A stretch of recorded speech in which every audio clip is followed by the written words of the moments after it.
A very good evening to all the lovely students. Today, my voice may be sounding different because I am not well, but I hope we will do and study in the same energetic fashion, because it has always been a trend that if I'm not well, my lovely students make me well. So on that note, we are going to start. I can see many have already joined. Good evening, all of you. Shrisha, Vanshika, Shivani, Khushi, Anushka, Sakshi, every one of you, a very, very good evening. So as we proceed, I can see so many have joined. Sakshi, Riya, Jyoti, Charu, everyone, a very good evening. So today, we are going to actually have a look at the ICAI material, right? And we'll keep on turning the pages of ICAI material, we'll keep on seeing that is there anything which we have missed, or is there any concept which we need to be still more clear about it. Please keep on asking, and in this process, we'll keep on solving all the sums, right, which possibly we can do of the ICAI material, right? And then you're going to solve the unsolved questions of ICAI material. Certain questions have been uploaded by us. Please solve those so that in the next class we look at the problems and you do the MCQ test which I've given. You can discuss those problems with me. So that is going to be the flow of the session. So before I discuss the ICAI material, I just tell you what we have discussed. First, what is overheads? Then we talked about how to allocate overheads over the various departments. Then we studied that, okay, how do we reallocate the expenses, the overheads of the service departments to production departments. Then we understood the concept of departmental overhead rate and blanket overhead rate.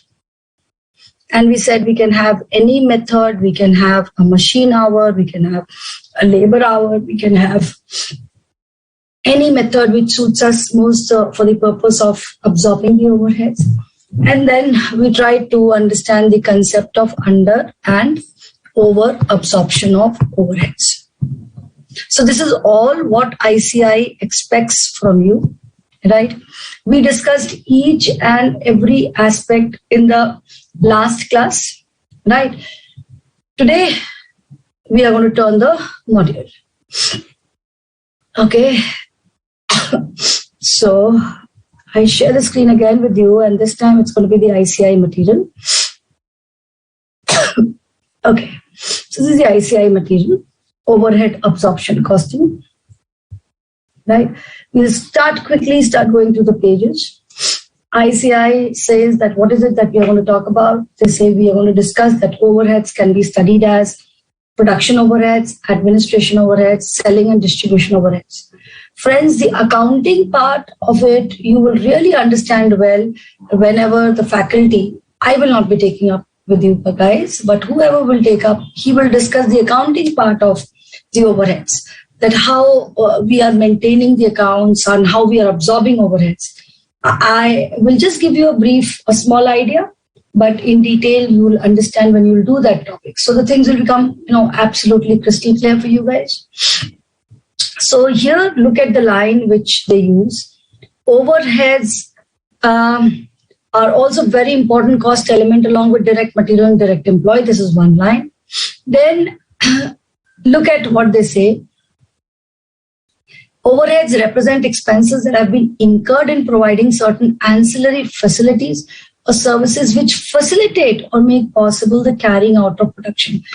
Means they are not direct expenditures. They are not which you can identify or see in the production process directly. But they are the expenses, which we call as overheads, are basically expenses which we need to do so that we can facilitate production. So the right word to define overheads is, if somebody asks you what is overhead, so you say overhead are expenses which facilitate production. All of you can please write down this particular line. Okay. Good evening, everyone who has joined now. Now, overheads can be classified as on the basis of their functions, that is, what we incur at the factory stage or the manufacturing stage, or the expenses which we incur at the administration stage, or the expenses which we incur at the selling stage. ICAI has made it a point to explain to you that what are the examples which possibly can be of expenses being done at the factory or admin or the selling stage. Then they said you can divide overheads by nature, that is fixed, variable, and semi-variable. Now this I would like to discuss, right? This particular aspect I would like to discuss a little more, give you a sum and see whether do you understand this or not. As such, this is basics. In the first chapter, whenever you would have started studying costing, you would have studied this. Now, every expense can be fixed in character, variable in character, or it can have both the characteristics, and then we call it as semi-variable, right? When we say fixed, that means no nexus to the activity or the production which we are doing. When you say variable, that means it is dependent on, the particular activity or the function which you are performing. And when you say semi-variable, that means some portion of it is fixed and the balance happens to be variable. Now, how do we identify this? If I say you are producing 100 units and I write down expenses happens to be 10,000.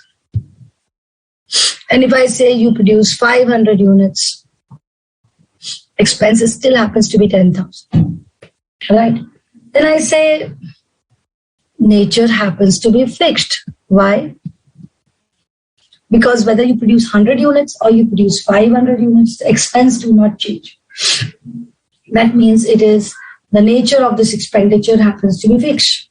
The example of it could be, if I talk in terms of factory overheads, then it could be expenditure like, rent of the factory, or it could be depreciation and costing. Some certain times we call it as variable, because we say if we use the machine, as we use the machine, there is depreciation. But technically speaking, we have always studied that depreciation has got no nexus to usage. A thing can depreciate even if we keep it, right? That is because of efflux of time, right? Samay ki wajah se, efflux of time, things become second hand or it becomes old, then also it loses its value. So we can have depreciation also as one of the fixed expenditure. Depreciation on factory assets. Let me put it like this, right? Any kind of AMC contracts. I have got an annual maintenance contract. That's also fixed. Whether actually how many units you're going to produce or whether actually repair is going to happen or not, they are fixed in character. So this is some examples of expenses which you can say which are fixed in character. They have no nexus to what is happening inside the factory. Now, when I say variable,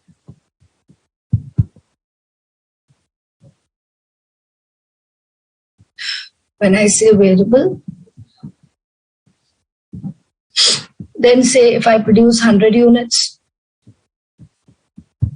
and my expenses happens to be 2,000, and if I produce 2,000 units, 200 units, and my expenditure becomes 4,000,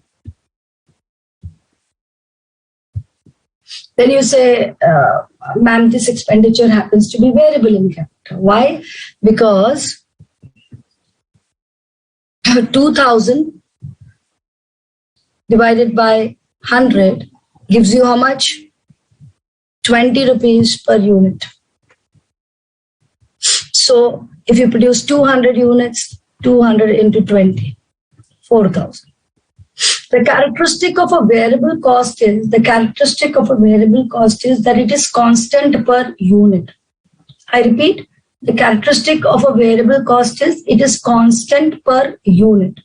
But it will keep on varying with the hours worked or with the units you produce.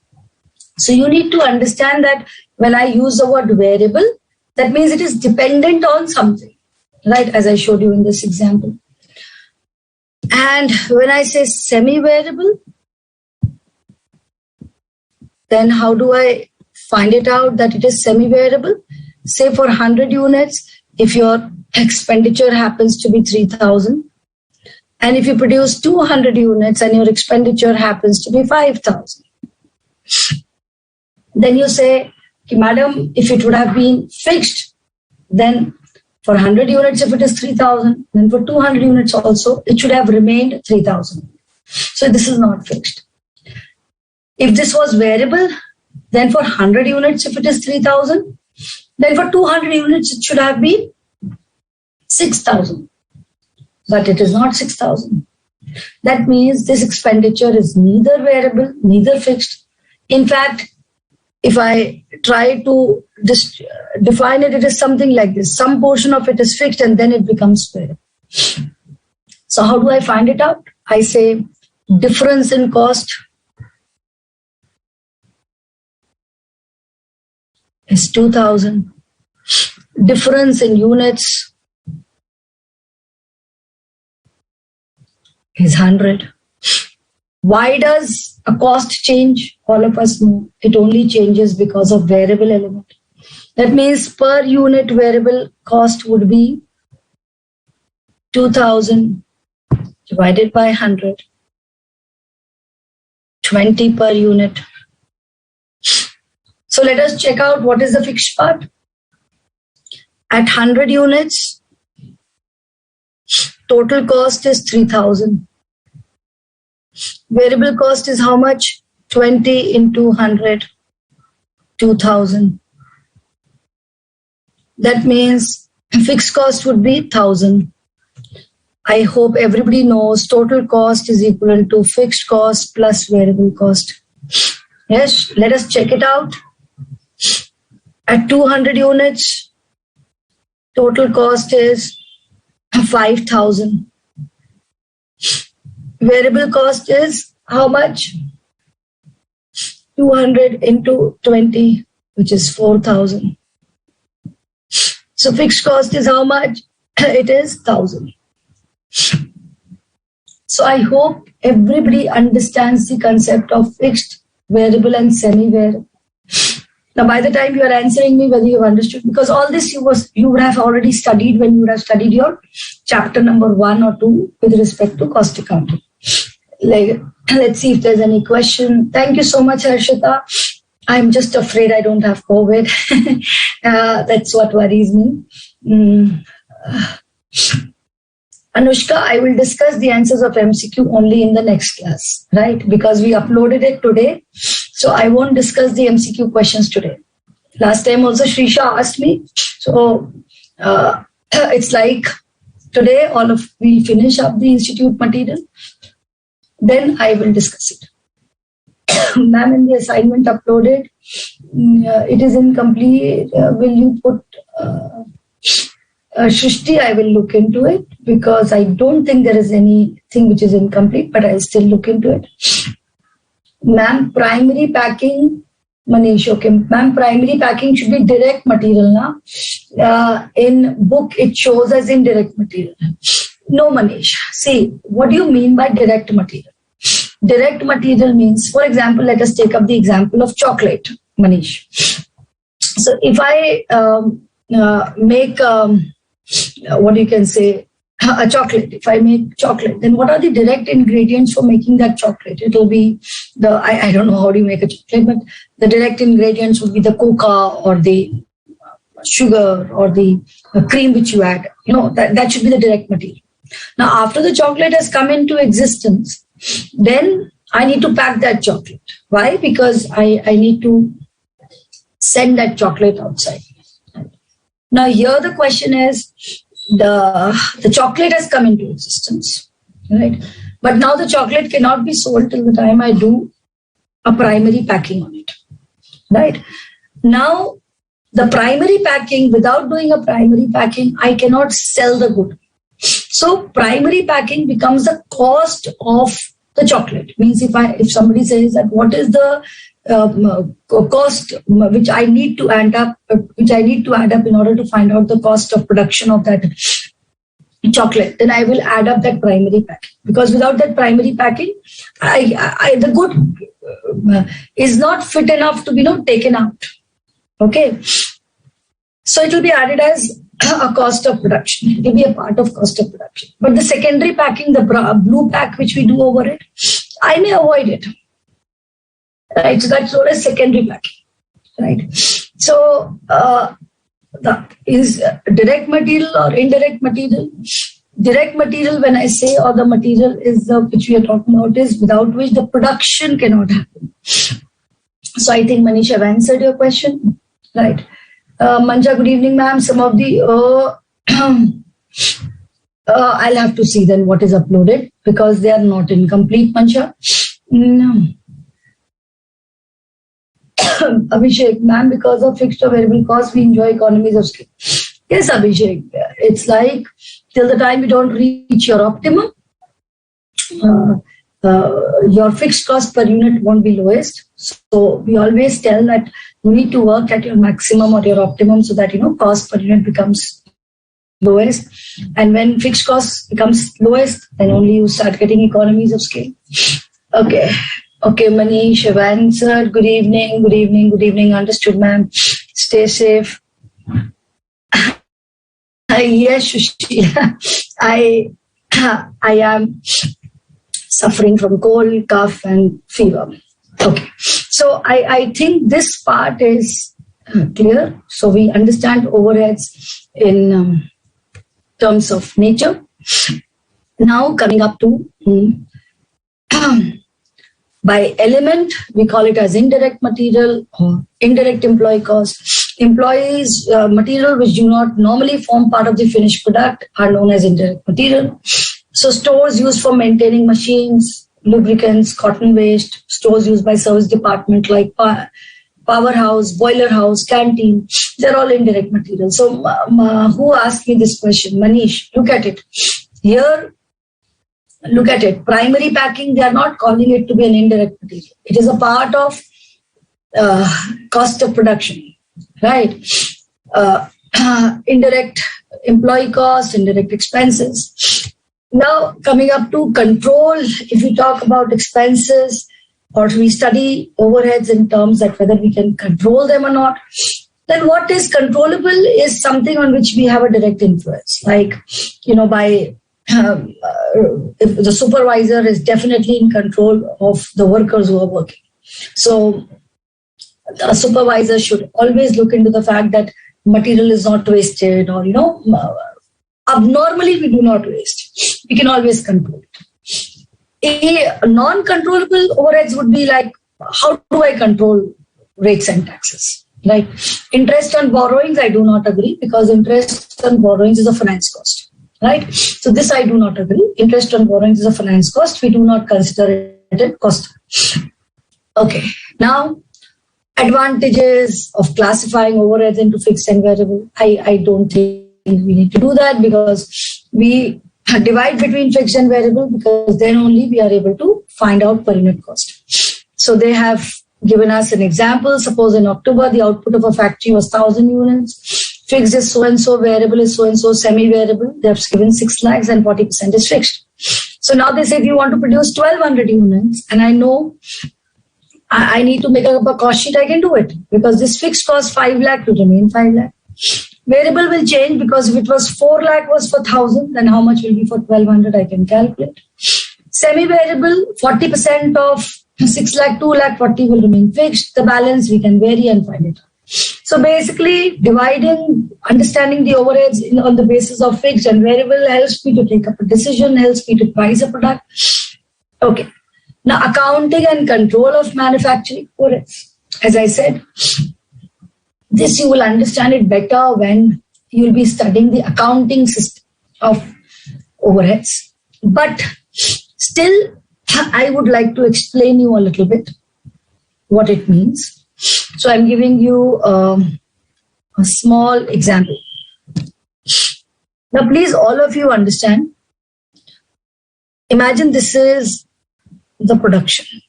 This is where production will happen.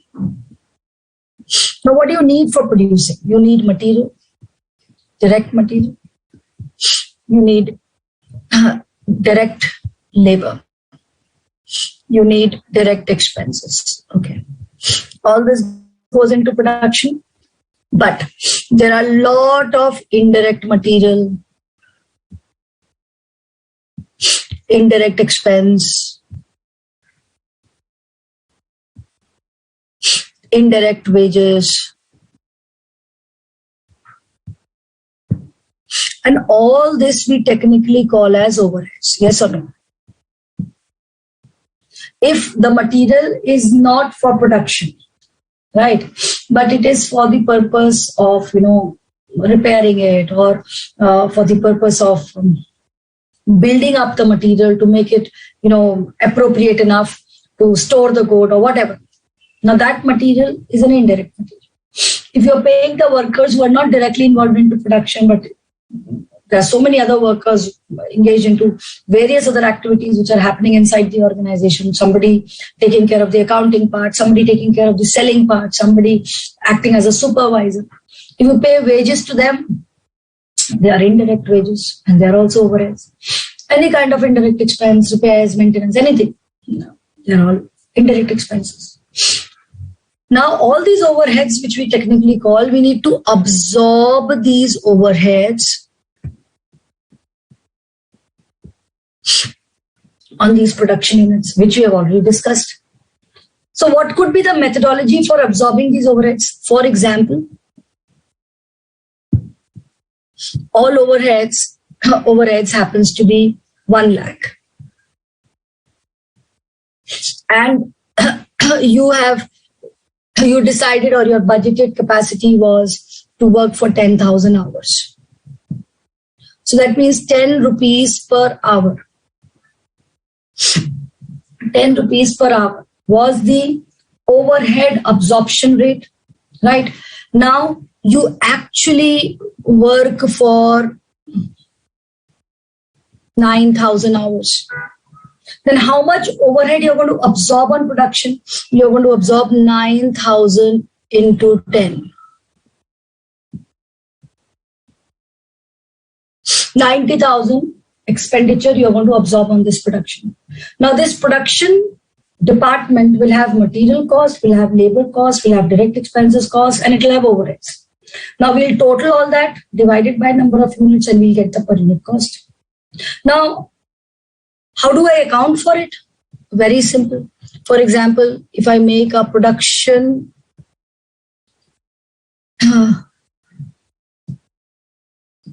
if I make an overhead control account and I make a production account, production control account.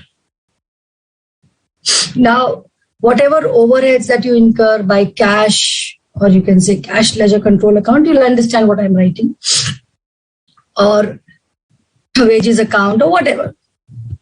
This debit side, let's say the total figure is 1 lakh. How much did you absorb in production? Production control account, 90,000. Now this balance 10,000 is what is under absorbed.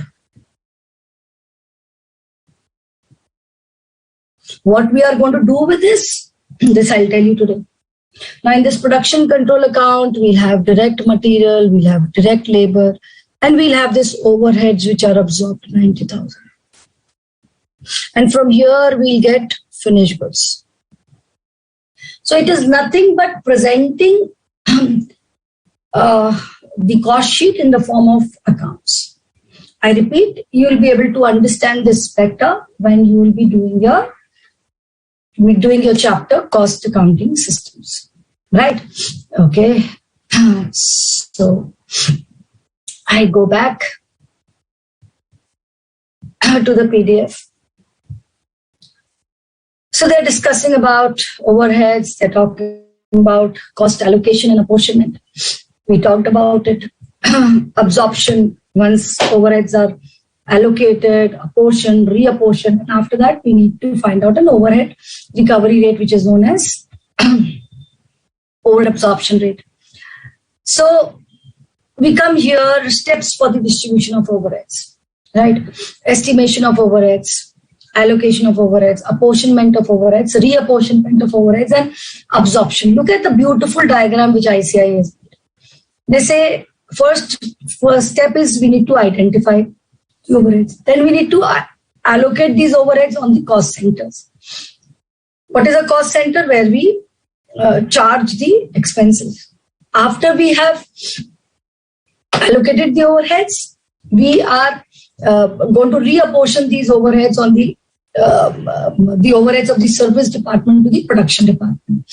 And after all the expenses have been absorbed on the production departments, we are going to divide them by number of units. So this ICAI is trying to explain to us, right? Theoretically, you may just read it, right? Look at it. They have, as I told you, they have given you method, rent and building. You can divide by floor area, lighting as per light points, perquisites, or anything relating to labor on the basis of number of workers. So they have given you the methodology, right? Okay.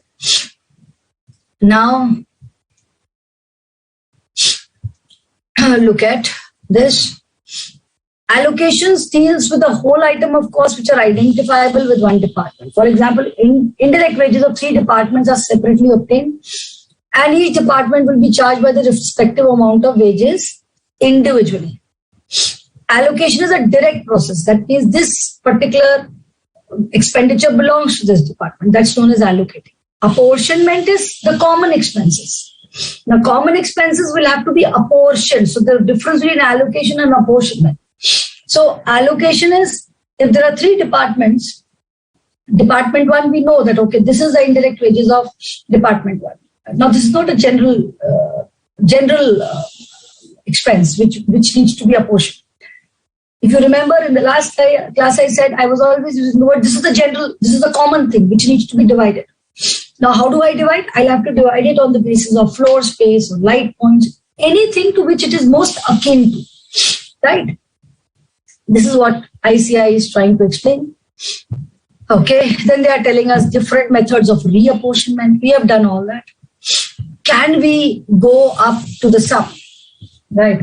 Till then, I look at the question. Standing order. Standing order, Charu, is a word which means that on the basis of an instruction, you say this expenditure needs to be allocated so and so to this department. That's a standing order. Okay, Abhishek, what actually contributes to economy of scale? Variable cost or fixed cost? It is the fixed cost because the variable cost is constant per unit, Abhishek, right? It's like as we keep on manufacturing more units, the fixed cost per unit keeps on reducing. So economies of scale always comes with higher production because it lowers the per unit fixed cost. Okay. I think I've answered. Cost of primary is yes, Charu. Manish, sorry. Bilkul, absolutely right, Manish. Now, Anushka, ma'am, I'll be fine. Thank you, Anushka. Ma'am, please explain overhead absorption rate in short, please. Overhead absorption rate means whatever overheads you budget, you just divide it, or you just try to divide it, or try to find out a rate on the basis of labor hours or machine hours or units. We'll be doing it, so you'll be following it, Anushka. Okay, so there are no questions. Okay. I just explained, Christina. I'll do it again.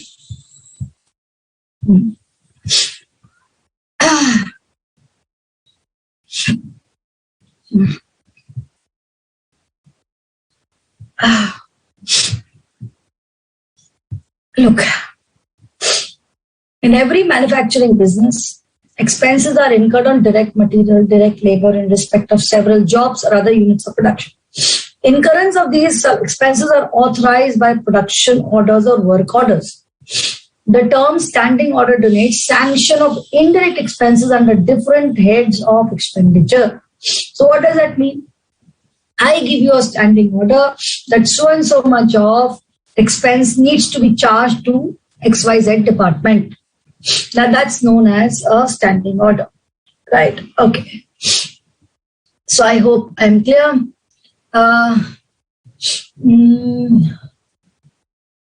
Absolutely, Mansha, they are going to be followed. We are going to come to that, Vrinda. Right. Okay, Rajesh. Absorption and apportionment. Okay. I share my screen. Now let's say there is department. There is department 1, there is department 2, then there are 2 service departments. Okay? Now, the direct material, the direct labor of each of these departments is fine, right? That is going to be incurred as per the each department. I hope I am very clear.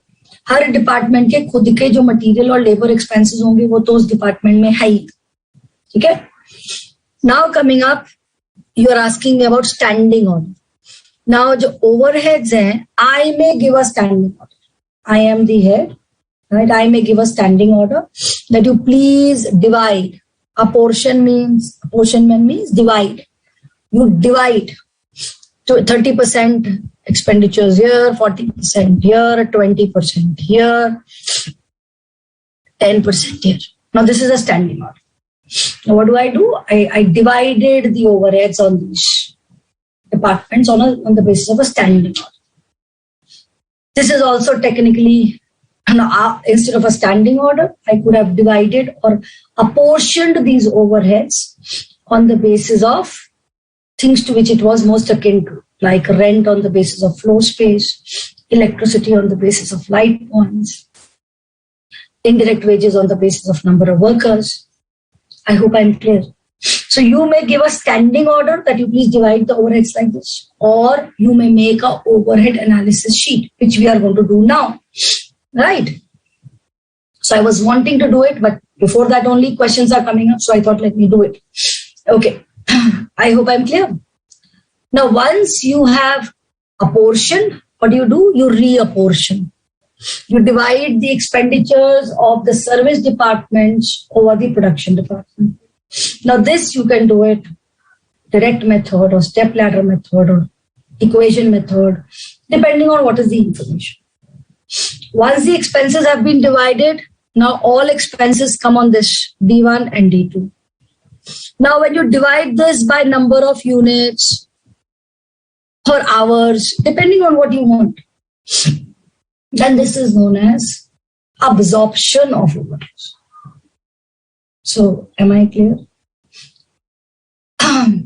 Am I very sound and clear? So, when you allocate is something which belongs to that respective department, you don't have to divide it because it's not common. The reason for apportionment comes when it is a common expenditure, you need to divide that. You can divide that by a standing order or on the basis of the things it is most akin to. After apportionment, you reapportion the service department expenditure on the production department. After you have done that, you absorb overheads on per unit or on per labor. Am I very clear? Please tell me, then only I proceed.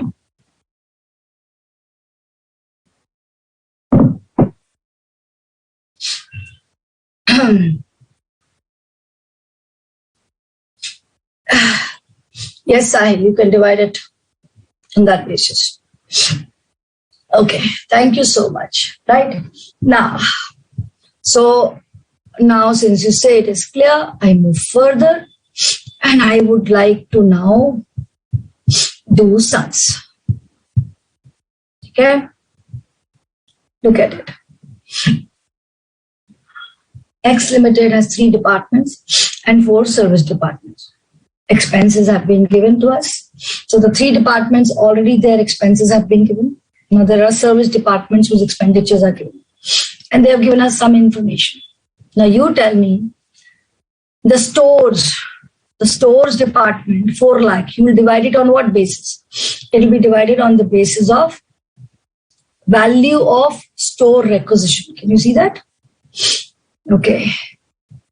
Timekeeping and accounts will be divided on the basis of number of workers.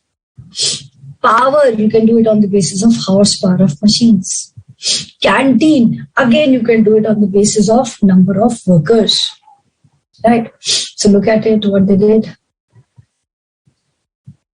Stores, they divided it on the basis of, see which basis?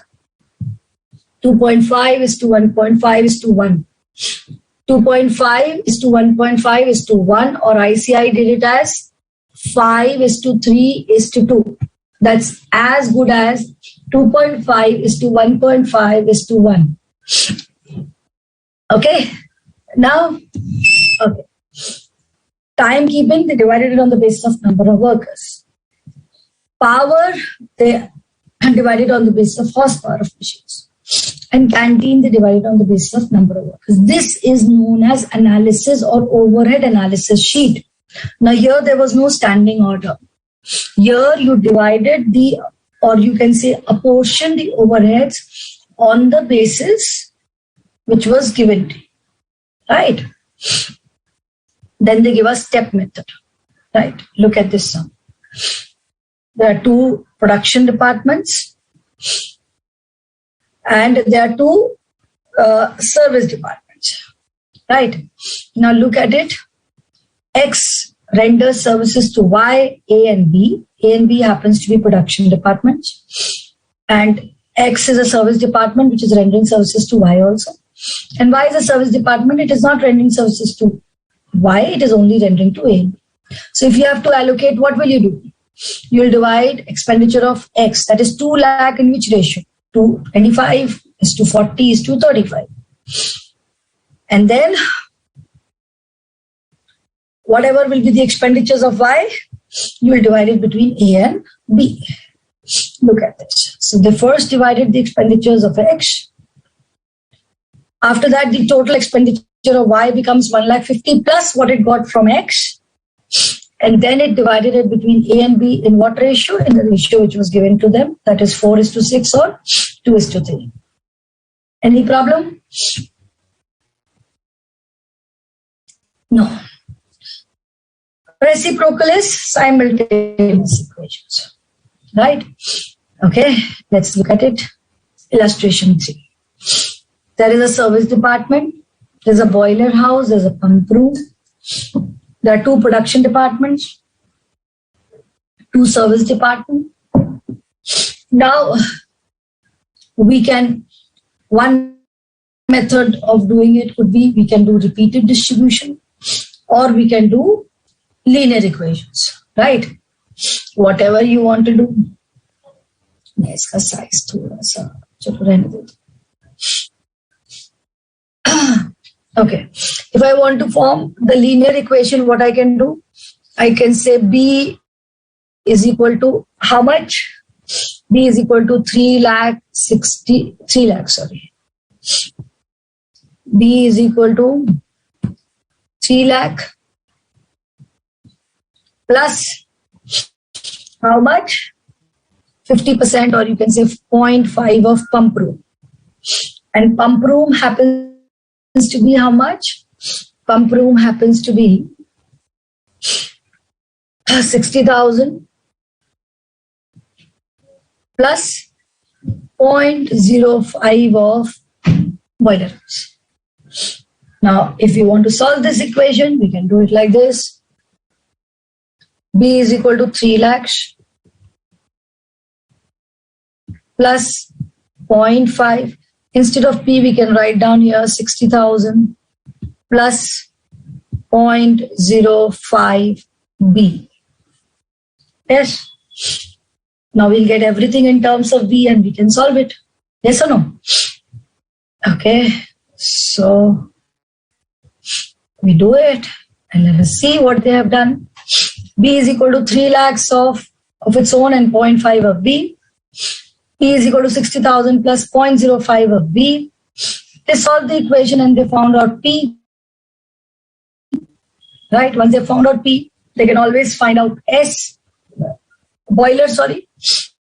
Once they have found it out, they have just divided the expenditure, as I told you, 60% and 35%. This is very important. It is not 60 is to 35. It is whatever the expenditure was, 3,38,000, 60% goes into department A and 35% goes into department A. Right? This I showed it to you. You can't do 60 is to 35.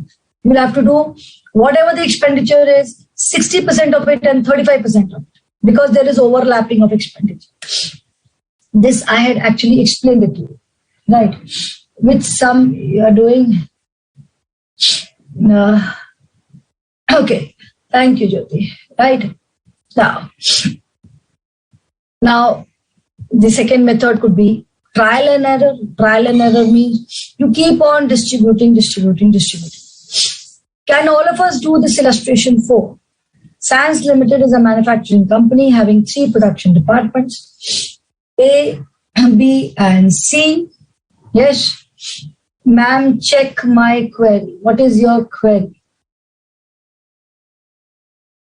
Ria, you are right. 5 by 100 is 0.05. Yes. So what is your query, Ria? What is your query, Ria? I can't get it. What is your query? 50% is 0.5 and 5% is 0.05. So that's what they have written. See? B is 3 lakh plus 50% of P. Because if you look at it, boiler house has got 50% of pump room expenditure. And pump room expenditure has got 5% of boiler house expenditure. So pump room is 60,000 plus 0.05 of B. And then they have just substituted and solved it. But in question, it is not. Why? It is there. It's there, see? Where do you not find it? 50%. How do you write 50%? 0.5. See, boiler is written what? 3 lakh. 3 lakh is the expenditure of boiler house itself. Then how much services it is getting from pump room? How much services it is getting from pump room? Pump room is giving 50% services to boiler house. So 0.5 of P. So it is very clearly written. Ria, I do not know what you're saying. It is absolutely correctly printed. Okay. Now, Sans Limited is a manufacturing company having 3 production departments, A, B, and C, and 2 service departments, X and Y. Certain figures are given to us: direct material, direct wages, factory rent, power, depreciation, and other overheads. Right. Now, some additional information is given. Right. Okay. Now, good, Ria. Now, guys, you need to read the question correctly. Otherwise, everything goes for a toss. Right, Ria? Okay. So now if you have to start dividing, we'll divide factory rent on the basis of area. Power, we'll do it on the basis of horsepower of machine. Depreciation, we'll do it as per capital value of assets. And other overheads, we can do it as per machine hours. Am I correct? We can do that. So this 4 lakh of rent we'll divide it on the basis of square footage. It is 5:2.5:5:2.5:5. Power will be on horsepower of machines, depreciation on capital asset value, and other overheads on the basis of machine hours. Right? So look at it. That's what ICAI has done it. Right? What has it done it? What has it done? First, the direct material and direct wages of X and Y. X and Y are service departments. So the direct material and wages of the service department is also going to be overhead for the production departments.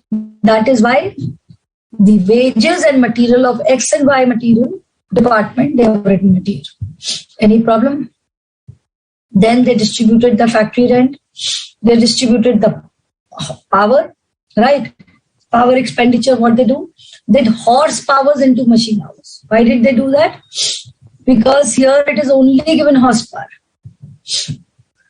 Right? Now, if you want to divide the expenditure of power, power depends upon the number of hours which you worked and what was the respective horsepower of the machines. See, this is also very important. The machine has got an horsepower of 50, but how many hours it puts in? So if I want to divide power, if this machine hours was not given, I could have done it only by this. But since machine hours is also given, I will divide the power expenditure on what basis? Machine hours into horsepower. That's what exactly ICAI does. It divides. Depreciation is on the basis of capital value. Other overheads on the basis of machine. Now these overheads are divided. Right? Now, what do we need to do next? We need to divide or redivide the service department expenditures, 4,75,000 and 5,35,000 on these production departments, A, B, and C. On what basis? Look at it. It's given. X renders services to A, B, C, and Y, and Y renders services to A, B, and X. Okay. We are doing on repeated distribution. We will do it by equation. Right? Should we do it? Okay. So, I won't be able to shift the screen, so I'll just take a photo.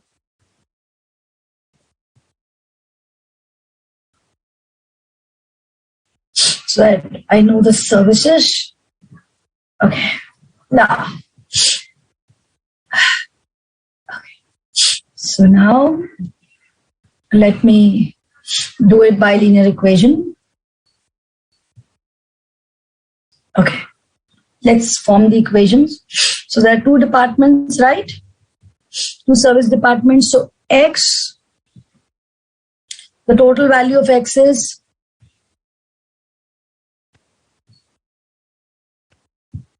4,75,000 plus 0.05 of Y. Yes? And Y has 5,35,000 plus 10% of X. Yes? So we have got two equations. Yes? Now, can we solve it? So X is equal to 4,75,000 plus 0.05. Instead of Y, I will write down 5,35,000 plus point X. Right? So if we solve it, it is how much? Can we do it, please?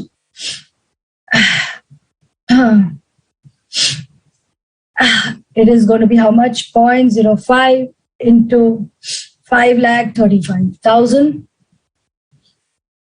26,750. And this is going to be 0.05 into 0.1 is going to be 0.005x. So if I solve it,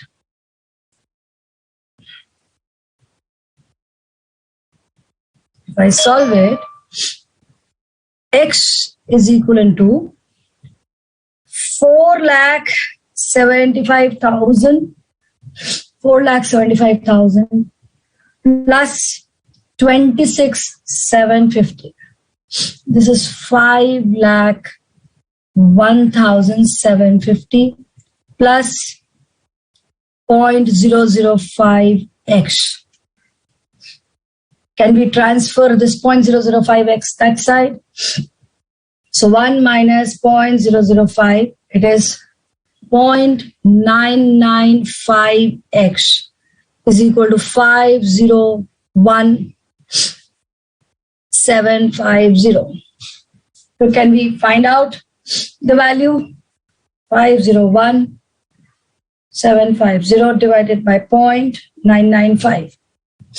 It comes out to be x is equal to 5,04,271 point something. I just take up 5,04,271. My reason for solving the linear equation is just to show you that I would always prefer to do sum by a linear equation, because by repeated distribution, it is quite a dragged out situation, right? Similarly, I can find it out for y. Okay. Now I clear my drawings and I just show it to you what ICAI has done. Okay. ICAI has done redistribution of service department expenditures. Overhead as per primary distribution. Overhead as per primary distribution is 475 plus 5,35,000. They wrote it here. Then they said we apportion department X's expenditure to Y, which we did. It came out to be 5,82,500. Then they said now this of this 5% we are going to allocate to X. So they allocated it, right?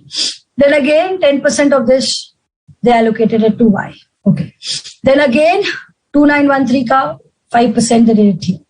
Then again they stopped here, right, at this particular juncture. But if you look at the figure, it is coming out to be that same 5,04,271, which I did it by your linear equation. By linear equation. And this figure 5,04,271, then you can divide it between A, B, and C. On what ratio? On the basis of, they said 90% of this 5,00,000 for whatever they rounded it off will be divided between A, B, C. Why? Because 10% goes to Y. And similarly, 95% of Y's expense will be divided between A and B. C, anyways, they were not rendering services as far as department Y is concerned. So, are we sound and clear with this? This they call it as trial and error, right? This trial and error, which they are calling it, is nothing but repeated distribution, because you are dividing the expenditure of the department X over Y, then Y over X, and X over Y, and then Y over X, till the time the value becomes very insignificant and small. Here, this was trial and error. So what did ICAI try to tell you? That we divided it till here. After that, we rounded it off and we just divided it between the respective production. If we want to be exact, we'll do it as per repeated distribution method. They said we can do the same sum by repeated distribution method, wherein you divide the expenditure of X over A, B, C, and X, then again expenditures of Y over the three departments, and you keep on doing it till you get the figures, right? And absorption of overheads would be, once the total overheads have been absorbed on A, you divide it by number of machine hours, or on the basis of units, you get out with a machine hour rate or per unit rate. Am I clear? Right. Am I clear? Right. Now let me look at the questions. Now, yes, ma'am. Yes, ma'am. Perfect. Get well soon. I will. Ma'am, in exams, we can do linear equation. Yes, Rajesh. First of all, ICAI will not give you these questions, right? This is only to make you understand that how does overhead work. Do you understand? It's going to be a good fortune that ICAI gives you something as easy as this, right? This, a third year, a first year student of graduation will also do it. So ICAI never gives you questions like this. Okay? questions which you get from overhead costing are still to come. Till now, whatever you are studying, I think in my knowledge, I've hardly seen institute, maybe like rarely I've seen institute asking questions, to divide your overheads, or you make an overhead analysis sheet. Okay, so that answers your question.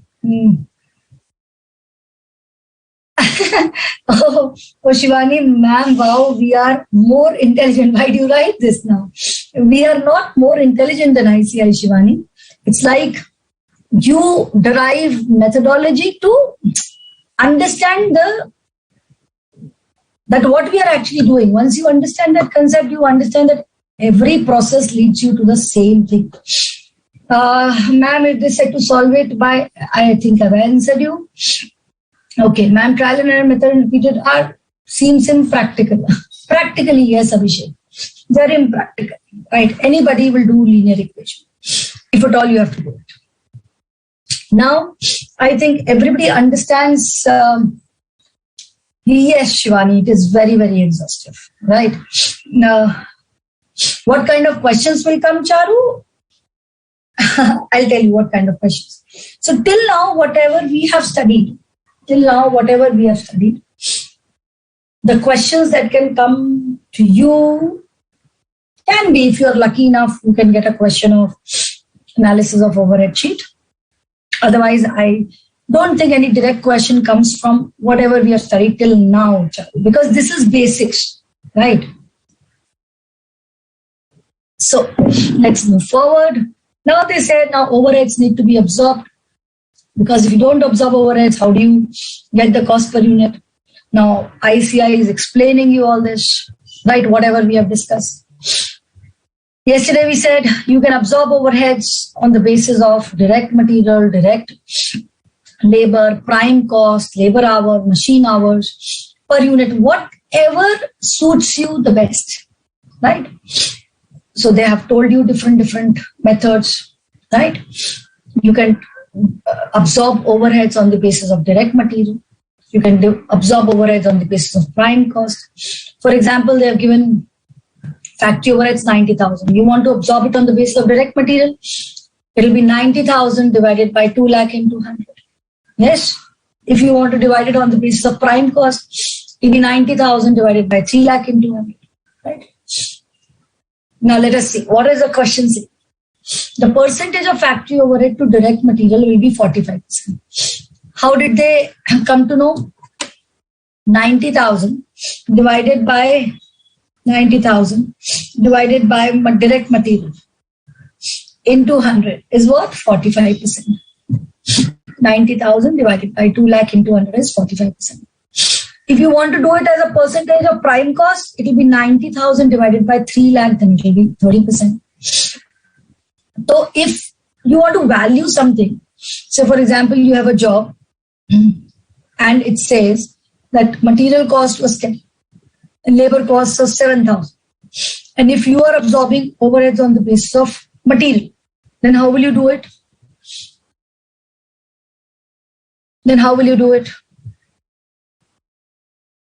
If you say I'm absorbing overheads on the basis of material cost, if you say I'm doing it like this, then what will you say? Material is 10,000. Labor is 7,000. Factory overhead will be how much? 45% of material, which is coming out to be 4,500. Yes, sir. Then your cost will be how much? 10,000 plus 7,000 plus 4,500, right? Which comes out to be how much? 21,500. But if you had decided that no, I am going to absorb it on the basis of, let's say, direct labor. Let's say you decided that I will absorb overheads on the basis of direct labor. Then what is the relationship between direct labor and overheads?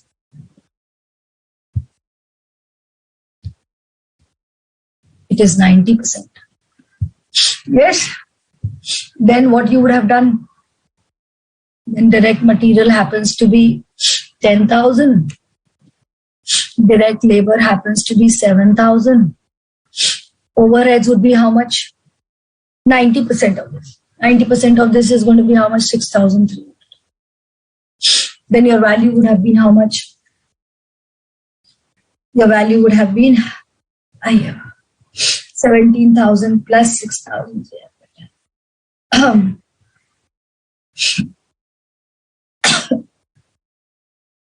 23,300.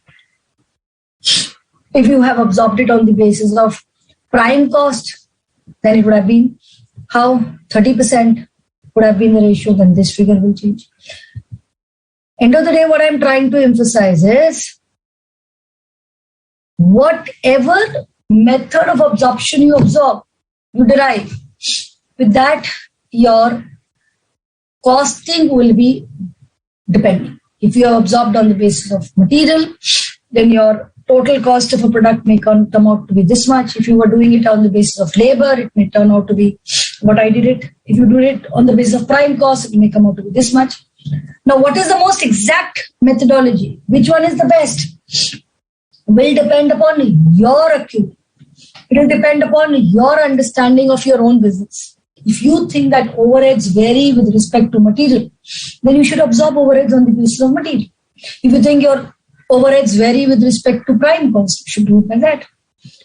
Arbitrary method adoption can lead to blunders. That's exactly what I can say.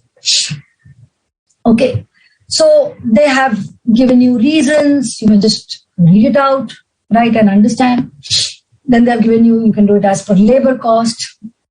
You can do it as per labor hours. You can do it as per machine hours. Now look at, there is a word which is used, comprehensive machine hour, right? Now what do you mean by comprehensive machine hour? So technically, comprehensive means everything may not be dependent on machine or labor, right? But what do we do in order to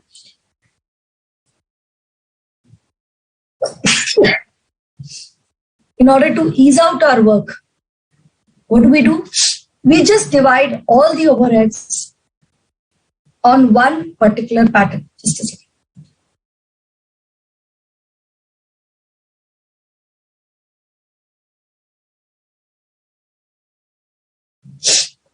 We can do it on one particular method, and that's why this is known as comprehensive. Right. So you may decide that, okay, we'll divide all the overheads inside the factory on the basis of labor hours. So you'll find out one comprehensive labor hour rate. So all the overheads inside the factory are, let's say, 1 lakh. Total labor hours spent inside the factory are 10,000. You divide it by 10,000 and you find out one overhead recovery rate on the basis of labor hours. And that's technically known as a comprehensive machine hour rate. Right.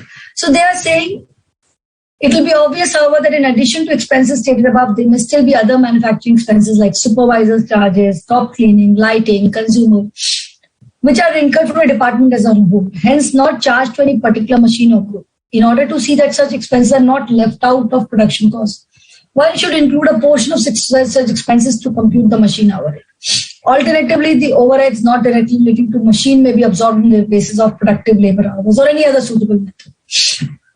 Simple terms, when we say comprehensive machine hour rate, we take up all the overheads, divided by the most suitable method, and try to find out one comprehensive or one particular rate of overhead absorption. Right. Now, they have given you advantages, disadvantages. Now, types of overhead rate. Normal rate is actual, which we don't work at. This is the actual divided by actual. Predetermined is budgeted. Blanket, as I told you, I take up of the factory as a whole. And department is, I may calculate overhead rate as per each department. This they have given, right? Now from here begins the first kind of question which you can expect in the exam. Right? So somebody was asking me what kind of questions come.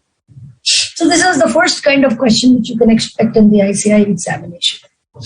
Guys, I'd like to give a break for 10 minutes, right? And then proceed. So we'll proceed this after the break.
SSG, can we continue? Okay. Students, can you hear me?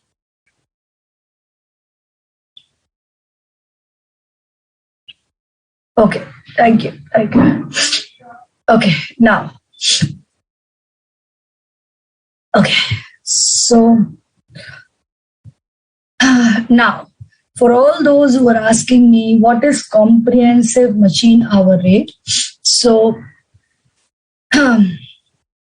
let us do this. You will come to know what is a comprehensive machine hour rate. Now, what does comprehensive machine hour rate means? That all the expenditures which are being incurred inside the factory, inside, which should not be missed out, whether they are relating to the department or the factory as a whole. Then what you do is you don't find out different rates. You just put all the expenditures at one place and just divide them by. If your organization is machine driven, you divide that by machine. If your organization is labor driven, you divide that by labor, right? So the crux is that if I want to find out a blanket rate, means I'm finding it for the factory as a whole. If I am finding a departmental rate, that means I'm finding it. If there are 3 departments, I may have a separate step rate, overhead absorption rate for each department. So now let's do this question. A machine costing 1 lakh is expected to run for 10 years. At the end of this, its scrap value is likely to be 9 lakh. Repairs made during the whole life of the machine are expected to be 18 lakh. Machine is expected to run for 4380 hours per year on an average, right? Its electricity consumption is 15 units per hour. The rate per unit happens to be 5 rupees.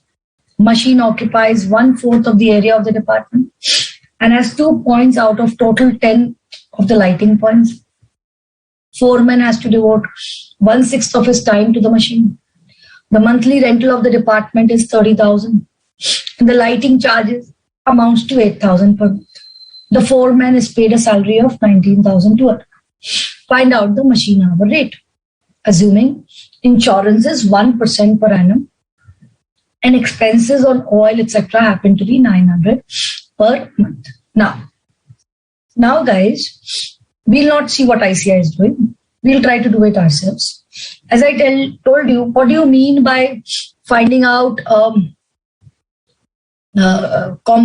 machine hour? Now this would be a departmental rate. I'm trying to find out the rate per machine in this particular question. For this particular department, I'm trying to find out.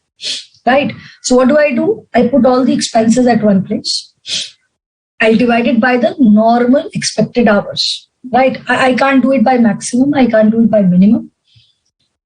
Because if I do it by maximum, I may not always be working my maximum. If I do it by minimum, I'll be doing it wrong again because I never always work at my minimum. And when I talk about, just a second. Okay.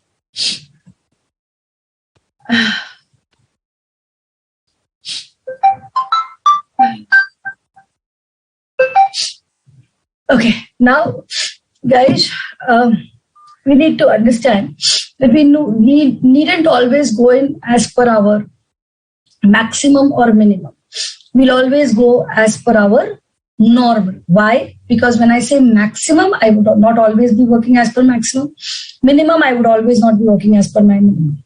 What is it that I expect that what I'll be doing, what I can possibly do will be what is normally achievable by me. So that is the concept that why we'll always take up normal hours. I repeat, if you go by maximum hours, the rate which you'll get will always be small. It will be lower than, because you'll always not work at your maximum. If you divide it by minimum, again, the rate which you'll get would be wrong. Why? Because you will always not be working at your minimum, right? So that's also wrong. So this concept has to be just embodied inside you, right? That we'll always, for the purpose of finding out per hour rate, we'll always go by normal hours. A normal hours given to us is 4380 per annum. So let us put all the expenditures which are there. First is depreciation.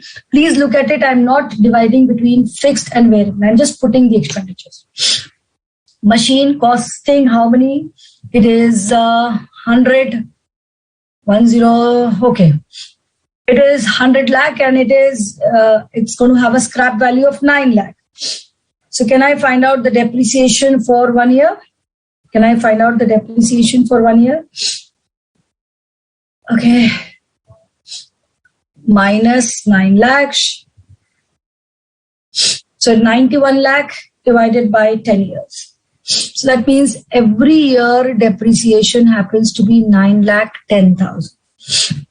Yes, repair during the whole life. Whole life is 18 lakh. That means for 1 year. We are doing everything per annum. Right?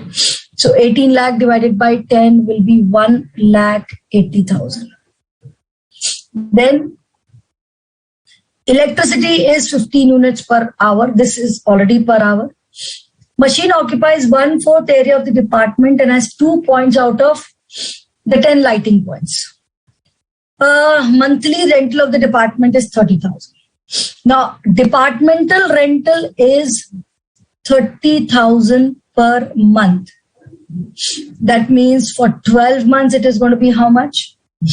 30,000 into 12 is 3,60,000. Now, guys, the machine occupies how much area? 1/4. That means I will take up 1/4 of this figure. Right? I could have done monthly rental 30,000 divided by 4 into 12, or I could do this also. So 3,60,000 divided by 4. So rent 90,000. Then lighting, it is 2 points out of 10. Right? So what is the lighting charge? Lighting charge happens to be 8,000 per month. Right? So 8,000 into 12. How much does this come out to be? 8,000 into 12 is 96,000. And this is for 10 lighting points. Then how much for 2?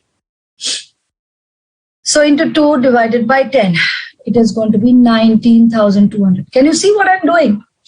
I'm just trying to find out that what is going to be the expenditure or overhead rate for this particular machine. Okay.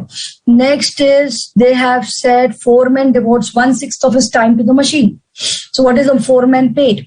Foreman is paid 19,200 into 12 months. And how much time does he give? He gives 1/6 of his time. So can we do it? 19,200 into 12 divided by 6. So 38,400. This is foreman. And next, one thing was left, and that is insurance is 1%. Right? Now, 1% of what? Technically, 1% should be of this machine. Right? Now, there are two options to it. There are two assumptions to it. I may take up that what is the value of the machine? 1 crore ka 1%. Then insurance will be of 1 lakh. If I take up 1% of this. Some people may say that no, 9 lakh anyways, I'm going to get back. So what is the value of the machine? 91 lakh. If you assume that, then you will take up 91 lakh ka 1%. Then you will put up the figure 91,000. I have put up the figure of 1 lakh. Why? Because according to me, when a person takes up insurance, he will not consider the scrap value. He will say the value of the machine is 1 crore. 1% of it is 1 lakh. Right? Okay, we may defer to what ICAI has done. ICAI could have taken up this figure minus 9 lakhs. Right? Next is your oil, which is how much? 900 per month. So it's going to be how much? 900 into 12. It is 10,800. Yes? Now, all the expenditures which are there for the whole year we have put in. Can we do the total of this? Okay, let's do the total of this. Let's do the total of this. 9,10,000 plus 1,80,000 plus 90,000 plus 19,200 plus 38,400 plus 1 lakh plus 10,800. So this comes out to be sum 13 lakh 48,400. Now I'll divide this by how many hours? Normal hours, which I'm going to work 4,380. So what is going to be my per hour rate? It is going to be some 307.8. Now in this, I'm going to add up my electricity. I did not do that electricity ka pehle. Why? Because it was already per hour. So why do I need to first convert it for the whole year and then divide it? It doesn't make sense. I already know how much it is per hour. So it is 15 units per hour, and every hour the rate happens to be 5. Sorry. So 15 into 5 is 75. So what is going to be my cost? 0.848. 384.8. This is the kind of sum you get. This is what is expected from. So it's very simple. You put all the overheads at one place, divide them by normal, and get out with a per hour rate. In this, please understand, if there is anything which is given per hour already, no need to first multiply and then divide it by normal. You can add it directly normal there. Second, if you can see, I could have divided these expenses on the basis of fixed and variable. But if you have a confusion, do not do it. If you are confused that should I put depreciation in fixed or depreciation in variable, can you see what I have done? Depreciation, repair, rent, like I've just put in all the expenditures. I can call it as overhead summary sheet. Okay. Now let's see what ICAI has done and see if we are wrong or right. Okay. So let's look into it. So can you see, first of all, ICAI has not made it per year. They have made it per annum, per month, right? So depreciation was the same as ours. Only thing is that they made it per month, right? Okay. Now their figure is coming out to be 380 and our figure was coming out to be 384. Can you look at the difference? The only difference is because of insurance. We took up an insurance of 1 lakh because we took up 1% of 1 lakh. ICAI has taken up 1% of 91 lakh. Am I very sound and clear? Is everybody clear? God, it's becoming difficult. Is everybody clear? Yeah. Perfect. Wonderful. Right. So, can we do illustration 2? Can we do illustration to all of you? Each one of you. I'm giving 2 minutes to all of you. See if you are able to do it. If you have a doubt, you can ask me. Thank you so much, Jyoti. I'm giving you 2 minutes. Do illustration 7. Do not look at the answer, please. Do not look at the answer, please. Please do it. Solve this sum.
I think the 2 minutes are over, right? Everybody would have solved this illustration 7. Now let us look at any problem if anybody has asked. Okay, everybody is clear, wonderful. Shivani, electricity? We did add electricity, no Shivani? See, in the previous sum, it was how much? It was given 15 units are being consumed per hour, and for every unit consumed, you need to pay 5 rupees. So since it was already per hour, I did not try to make it yearly, and it doesn't make sense. You already know it here per hour. So you do 15 into 5. This is it, right? Okay, Shivani, depreciation. Depreciation, beta, 1 CR is the cost of the machine minus 9 lakh scrap value divided by 10 years. So you will get it for 1 year, right? Which comes out to be 9,10,000. You want to do it monthly, you can do that figure 9,10,000 divided by 12 months. Right? 75,833. Right? Okay. Now, my question is everybody, no Shisha, you will not convert electricity into per annum. Right? Yes, it will be wrong. Okay? It will be wrong. Never do anything like this, Shisha. Right? Okay. Now, I assume everybody will be able to solve this illustration 7. It's easy. In this illustration 7, the only beautiful thing is that when you are solving this sum, please remember, here they have given figures weekly, right? And all of us know there are 52 weeks in a year, right? Now, all of us will assume that in a month we have got 4 weeks. So technically in 12 months we'll have 48 weeks, right? But we are given that we have got 52 weeks. Now here there is something called as quarterly in this question, right?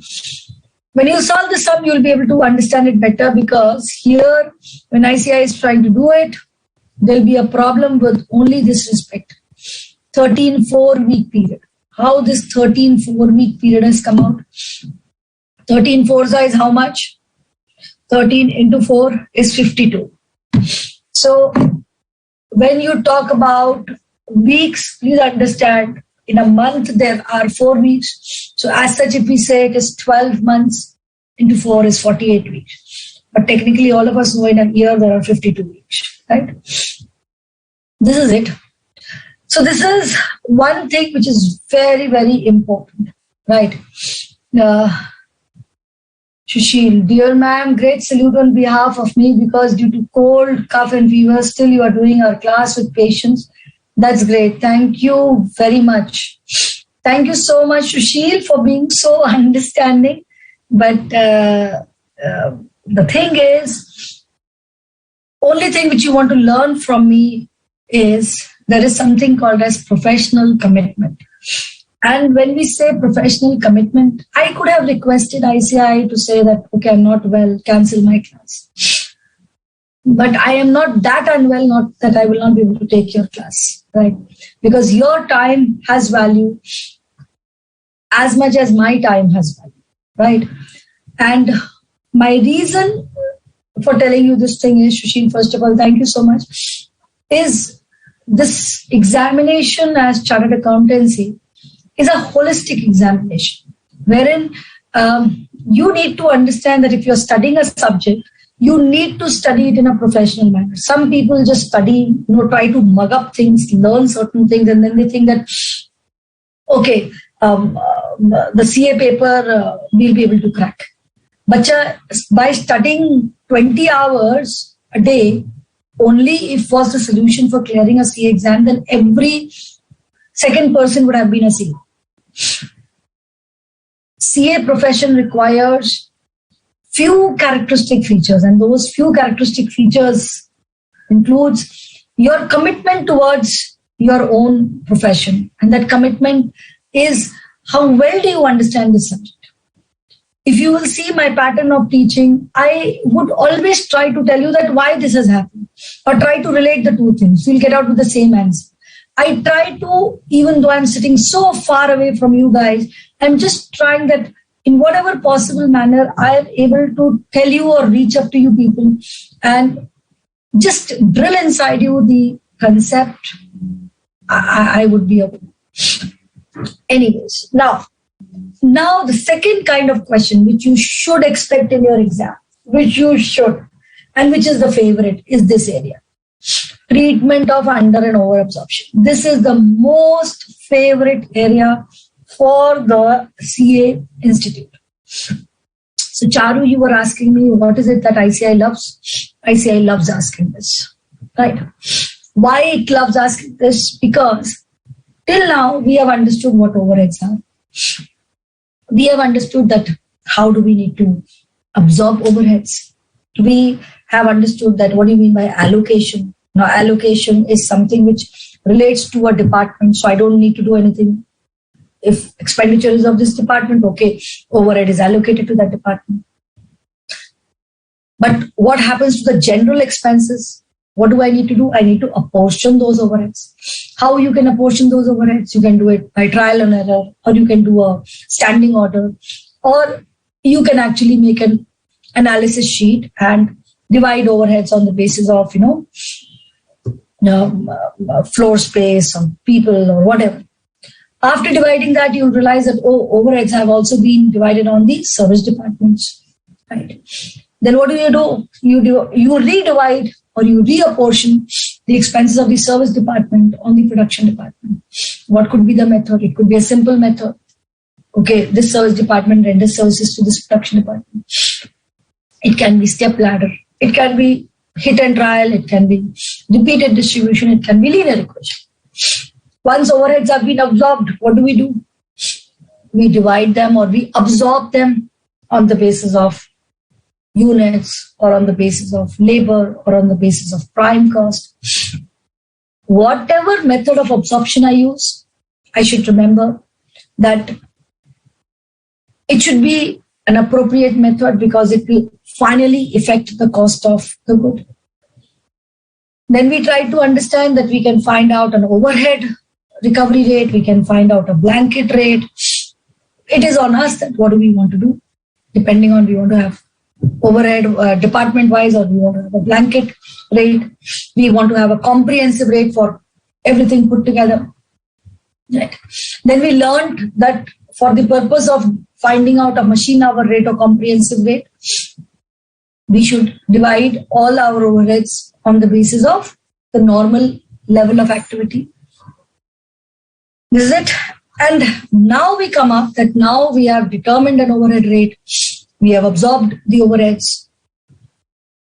But when we finally work, when we finally, we have done our working and we are now finally looking at our work and we realize, overheads have not been completely absorbed or they are over-absorbed or under-absorbed.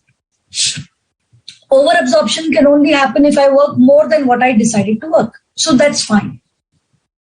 Right, that's fine. If you get more work, no problem. But if you are not able to absorb, that means you have worked lower than the capacity which you decided on. No, that's not a good idea. Then institute wants a student to actually analyze and understand that why you are not able to recover your overheads. If the reason for non-recovery of overheads, I repeat, if the reason for non-recovery of overhead happens to be not in our hands, for example, the reason for non-recovery of overheads is the overhead expenses were actually more. Why were they more? Some kind of a government regulation rule came up and due to which some expenditure had to be incurred. Or the wage rate which was asked by the workers was higher than what we estimated. And it was not in our hands, right? So something which is not in our hands and basically it was something which we should have estimated at the beginning, but we could not because it was not possible. Then what do? Then that's a normal. Then we say that reason is normal, means I can't do anything about it. It's not in my control. Right? Something which is not in my control, I couldn't have done anything about it. I do what? I increase the cost of it. I repeat what I say. If something which I can't do about anything, means there was a mistake in my planning only. Are you getting my point? There's a mistake in my planning. According to me, this work should have been done in 10 hours, but actually it required 11 hours. So my reason for under absorption is my plan only is defective. Now I can't do anything about it. I calculated my overhead recovery rate on the basis of X, but that X does not exist only. I need to revise my thought process. Are you getting my point? I need to revise my thought process. What will you do? You'll have to recalculate an overhead rate, yes or no?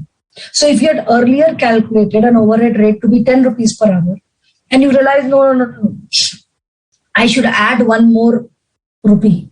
So that 1 more rupee which you calculate will be known as a supplementary rate. Right? I repeat what I say. I'm trying to say is, for example, you people sit down and you say, this is very easy. I'll be able to finish up these studies in like 3 hours.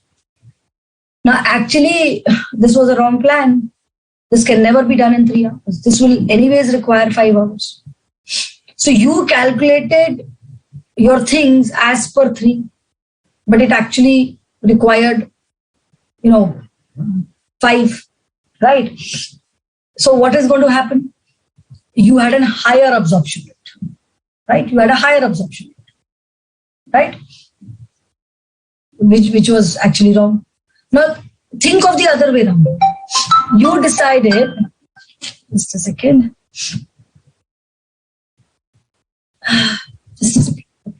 You decided that, okay, I'll be working for like 1,000 hours.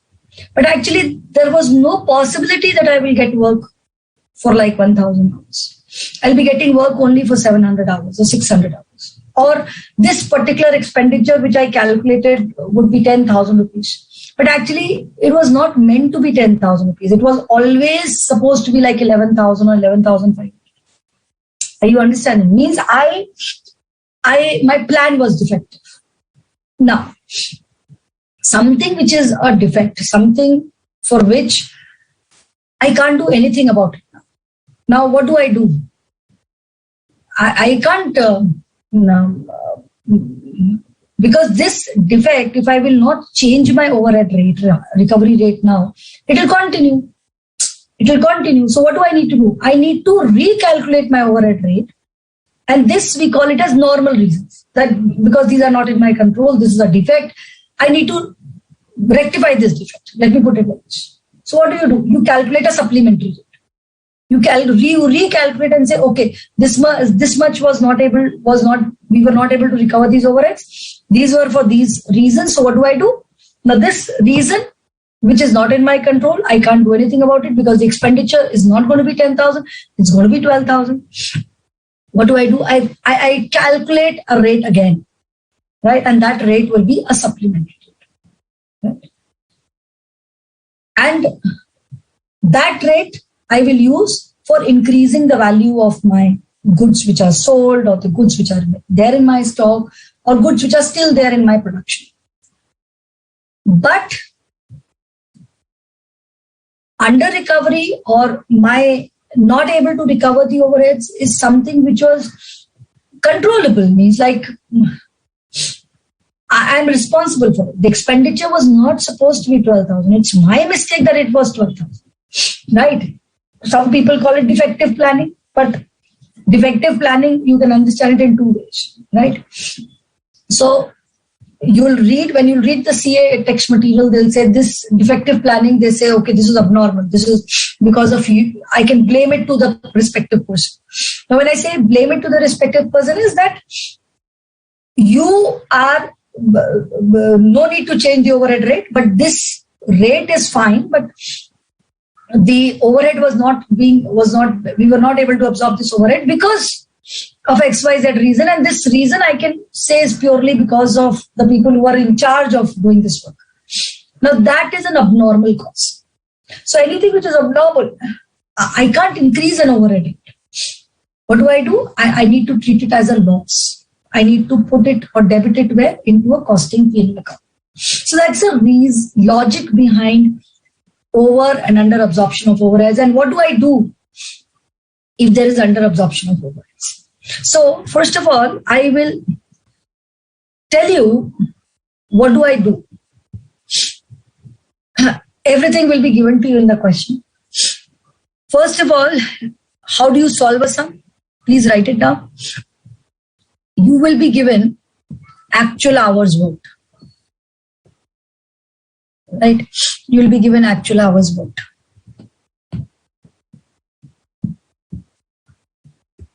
Now this actual hours worked you should multiply with the predetermined rate.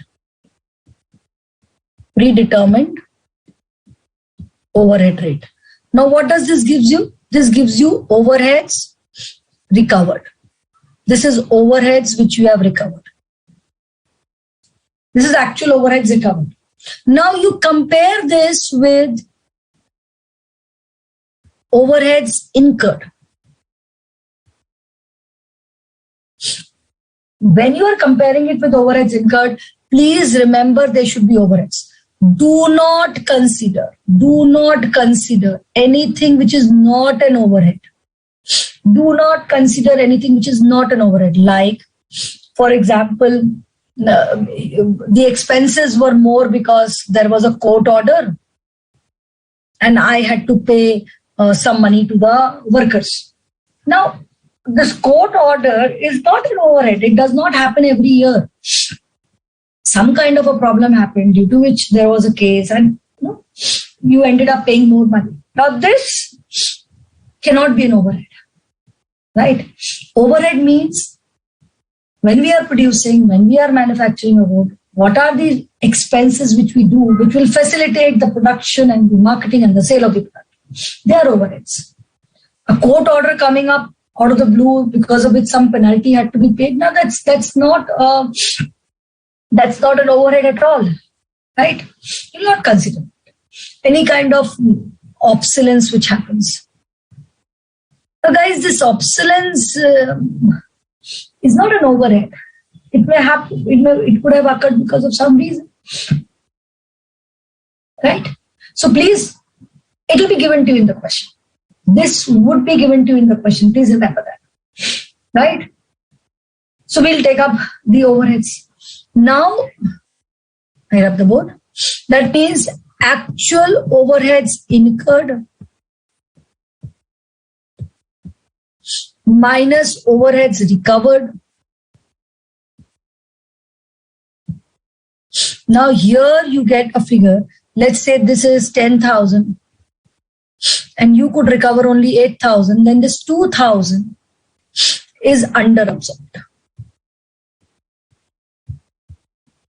Yes or no? You incurred 10,000 and you could recover only 8,000. Now this 2,000 is under absorbed. Now what do you do of this? Please remember these are fixed steps.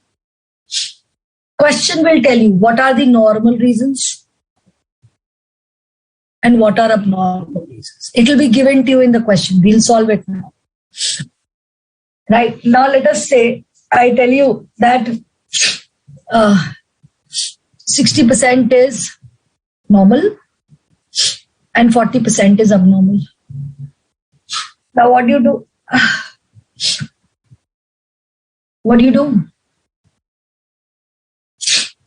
60% of 2,000, 1,200 here and 800 here, right? Now this abnormal, you can't do anything.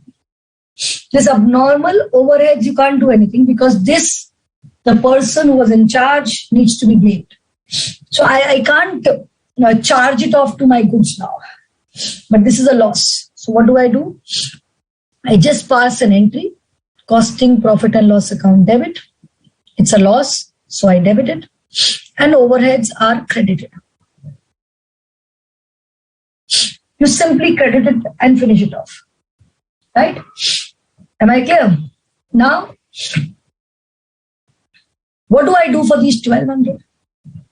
Now, this normal, as you understand the word normal, this normal means, as I've explained it to you, this shows that this overhead, for whatever reason, has to be absorbed on the goods because overhead rate which I calculated wasn't correct. So what do? I calculate a supplementary rate. How do I do that supplementary rate? I divide this by what? Units which I have produced. Now those units which I produced may be sold, maybe in work in progress, maybe in stock. Whatever, wherever they are, whether they are sold, whether they are still in process, and whether they are finished and in the stock. You calculate all those units. Now let's say there are 120 units. That means this 10 rupees per unit becomes a supplementary rate. And what will you do? You will charge this rate on each of these goods, which were sold or which are in the stock or which are into the production process. Am I very clear? Right? So is everybody clear with this concept? Okay. Let me see if anybody has any question. Okay, ma'am, got it. Yes, ma'am, hats off to you. Thank you so much. Not audible, Kore. I don't know. Charu, ma'am, please answer this query. Also, if we are giving both groups exams and I scored exemption in one subject, or I have not cleared the second group, will I get this set of advantage when I give the exam of the second group? Yes. Say, for example, Charu, you have given two groups, right? And you don't clear any of the groups, but in two papers, let us say, one in group 1 and one in group 2, you got 65 or 70. E will be written on it, and that's an exemption. Now, when you write your exam again, those two papers are exempted. That means you don't have to write those papers, right? So when your results will come, say, for example, out of those four papers, or let me put it, 8 papers, you will not write those 2 papers. You will write the balance 6 papers. And your marks of those 2 papers will automatically be put in there, what you got last time. That's why it is known as exempted. And of course, your final mark sheet will come from there. Okay. So, Jyoti, supplementary rate clear? Yes. If it is over-absorbed, by default, it will go into P&L account. Abnormal goes into costing P&L account. Yes. Clear, ma'am. Okay. So, everybody is clear. So, can we move up to the text material? Okay. We go up to the text material.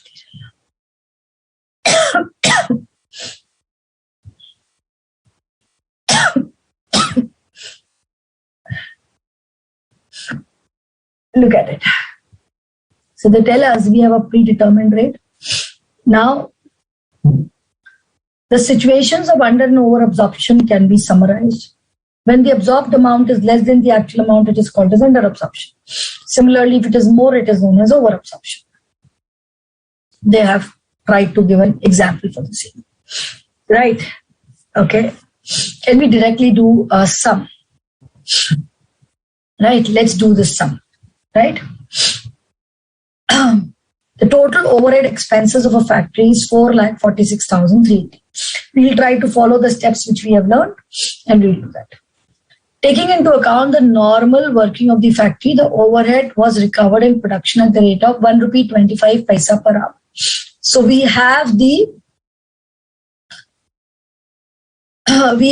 supplementary rate with us. So this is we have the overhead recovery rate with us. Okay. The actual hours worked were 2,93,104. State how would you proceed to close the accounts, assuming that besides 7,800 units produced, of which 7,000 were sold, there were 200 equivalent units in WIP, right? On investigation, it was found that 50% of the unabsorbed overhead was an account of increase in cost of indirect material and indirect labor, and 50% was due to factory inefficiency. Now you can see this inefficiency should be treated as abnormal, and this increase in labor, this increase in material and labor, I couldn't do anything about it. I can't do anything about it because I couldn't anticipate at that particular time that this will be increased. But I can't do anything about it. Now this is normal. Right? Now how do I proceed? How do I proceed with the question? Right? Now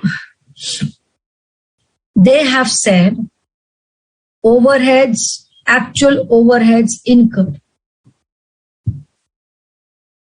Actual overheads incurred is 4,46,380. Yes? How much we have recovered? Actual overheads recovered will be how much?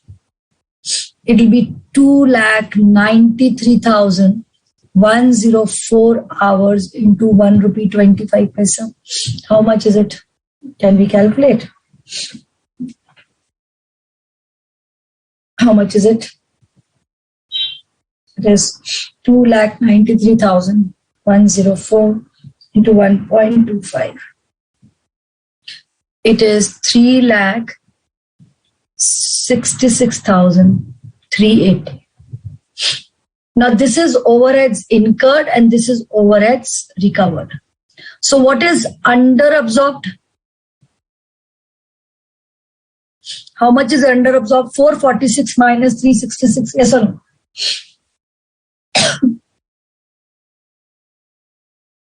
It comes out to be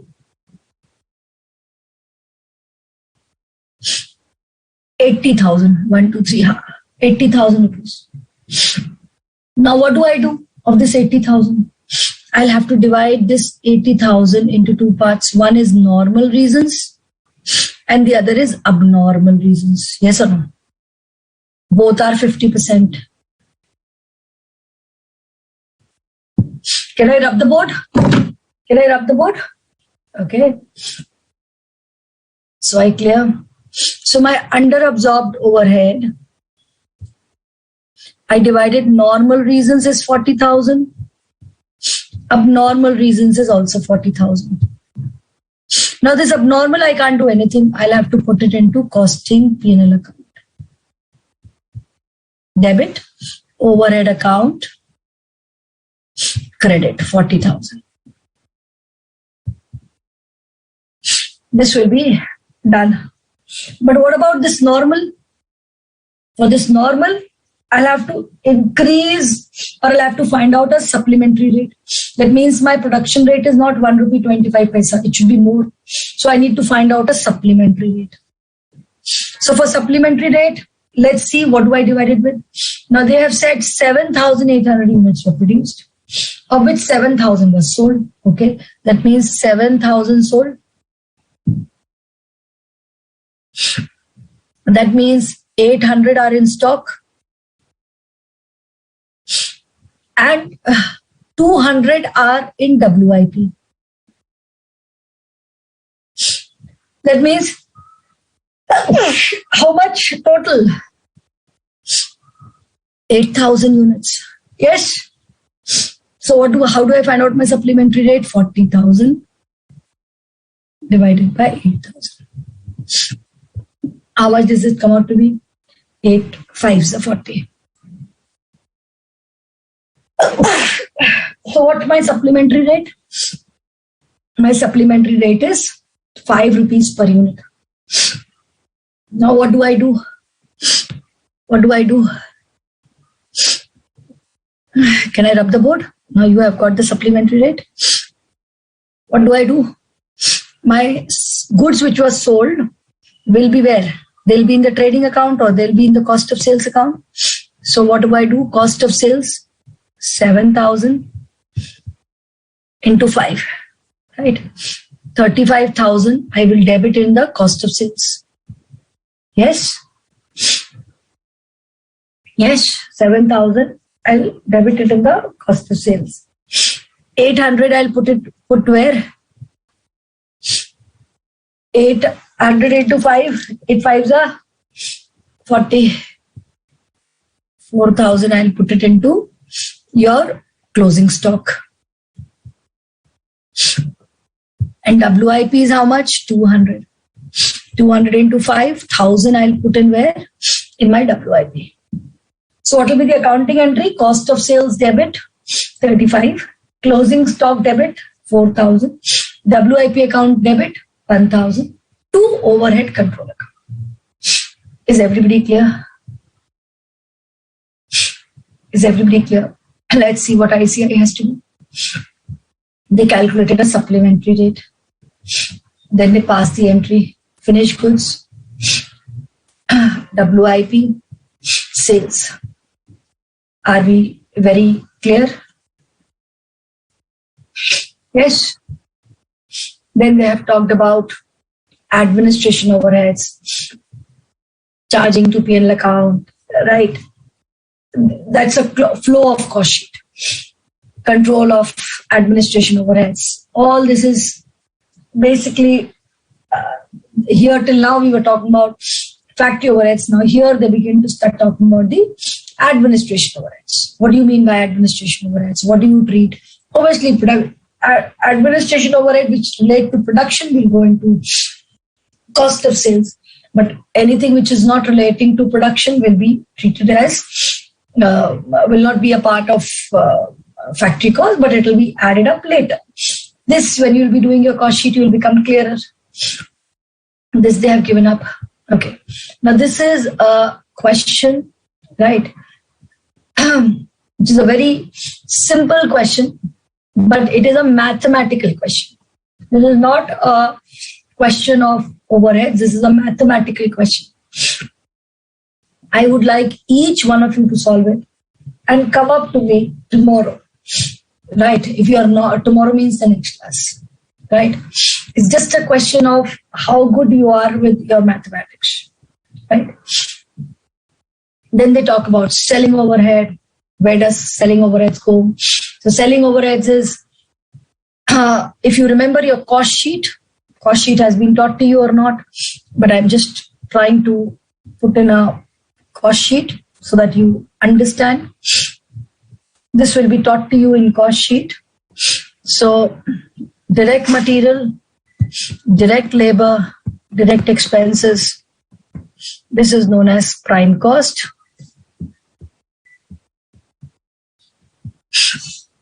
Then in the prime cost, you add up your factory overheads.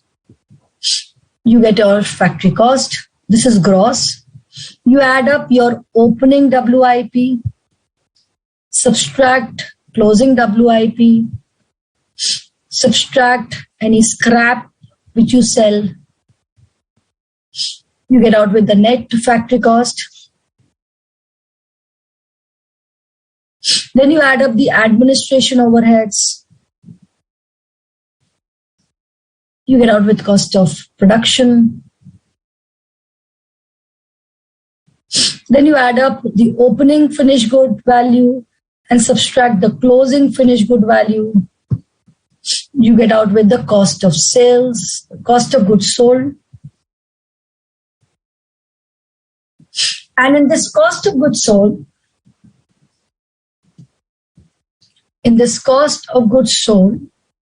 when you add the selling and distribution expenses, you get out with cost of sales. When you will be doing the cost sheet, this will be emphasized to you. You will be able to appreciate this thing, that what do you mean by administration? What is the stage? Because you can't jump the sequence. After the factory, administration, selling, if you'll actually keep on looking at each one of them, like selling overheads, I tell you, the collection and accumulation of expenses made by means of appropriate standing orders, which is decided to apportion a part of admin overhead to the selling division. The same should be collected through appropriate standing orders. Now, what do you mean by that? That is dividing that how much of admin overhead should be a part of selling and how much should be a part of production.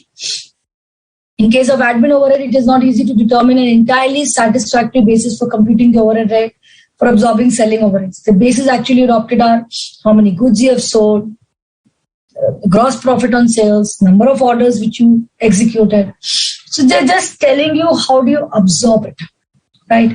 I repeat, this is very, very theoretical for the purpose of your understanding that what do they mean by administration overhead? What do you mean by selling overheads? How do you divide these overheads, right? Now, selling overhead, if it is a variable selling overhead, for example, salesman commission, it will depend upon the number of units sold. If it is of the nature of a fixed selling overhead, I'll divide it or I'll absorb it on the basis of profit earned, or it may be divided on the basis of units sold, whatever. So they say the best method of absorbing selling and distribution overheads over various products is to separate fixed and variable, as I told you just now. Right? Fixed expenses, you can divide on the basis of units or whatever, right? Floor space. If you are selling 3 products, let's take up the example of Jack and Jones. Jack and Jones, sorry, I'm not supposed to take up any company's name, but let's take up any product. And that organization sells 3 products like a t-shirt and a shoe and formals. Now 3 products. Now how will you divide that selling overhead? The fixed, the rental part of it, you will divide it on the basis of floor space. That okay, from this whole showroom, I'm 50% is occupied by the formal section, 20% by the shoes, and the balance by the t-shirts. So you divide it on the basis of floor space. You can do it. You need to decide that, okay, how do I divide these fixed expenses, right? And variable expense, not a problem. If you are paying a salesperson commission on the basis of units sold, then it's easy. You can have an overhead absorption basis on that. It's easy. But I repeat, as far as exams are concerned, we are not asking you any particular question from you. Okay. Now, again, the question comes in of dividing and allocating. I would like you to solve it. Okay. Now comes a very important place from which ICAI asks question. Concepts related to capacity. This is one area ICAI loves to ask. Practical capacity, installed capacity, actual capacity, right? So installed capacity is basically a theoretical capacity. If I've installed a machine and that machine can produce 10,000 units. Now that's the installed capacity. That is, that machine has a capacity to manufacture 10,000 units. But I may not be actually producing 10,000 units. It is not practically to produce for whatever reason. I don't have the labor force for that, or I don't have a demand for that. So the practical capacity is how much you're actually utilizing the plant, right? So that's known as operational capacity. So it takes into account that you say that I can work for all 365 days. And that's an installed capacity. But in real life, you'll have to take into account the repairs, the normal delays, the holidays, the idle time. So ICAI is very much interested in knowing that what do you mean by practical capacity. Practical capacity or the available capacity is always net of the holidays, the idle time, the leaves, right?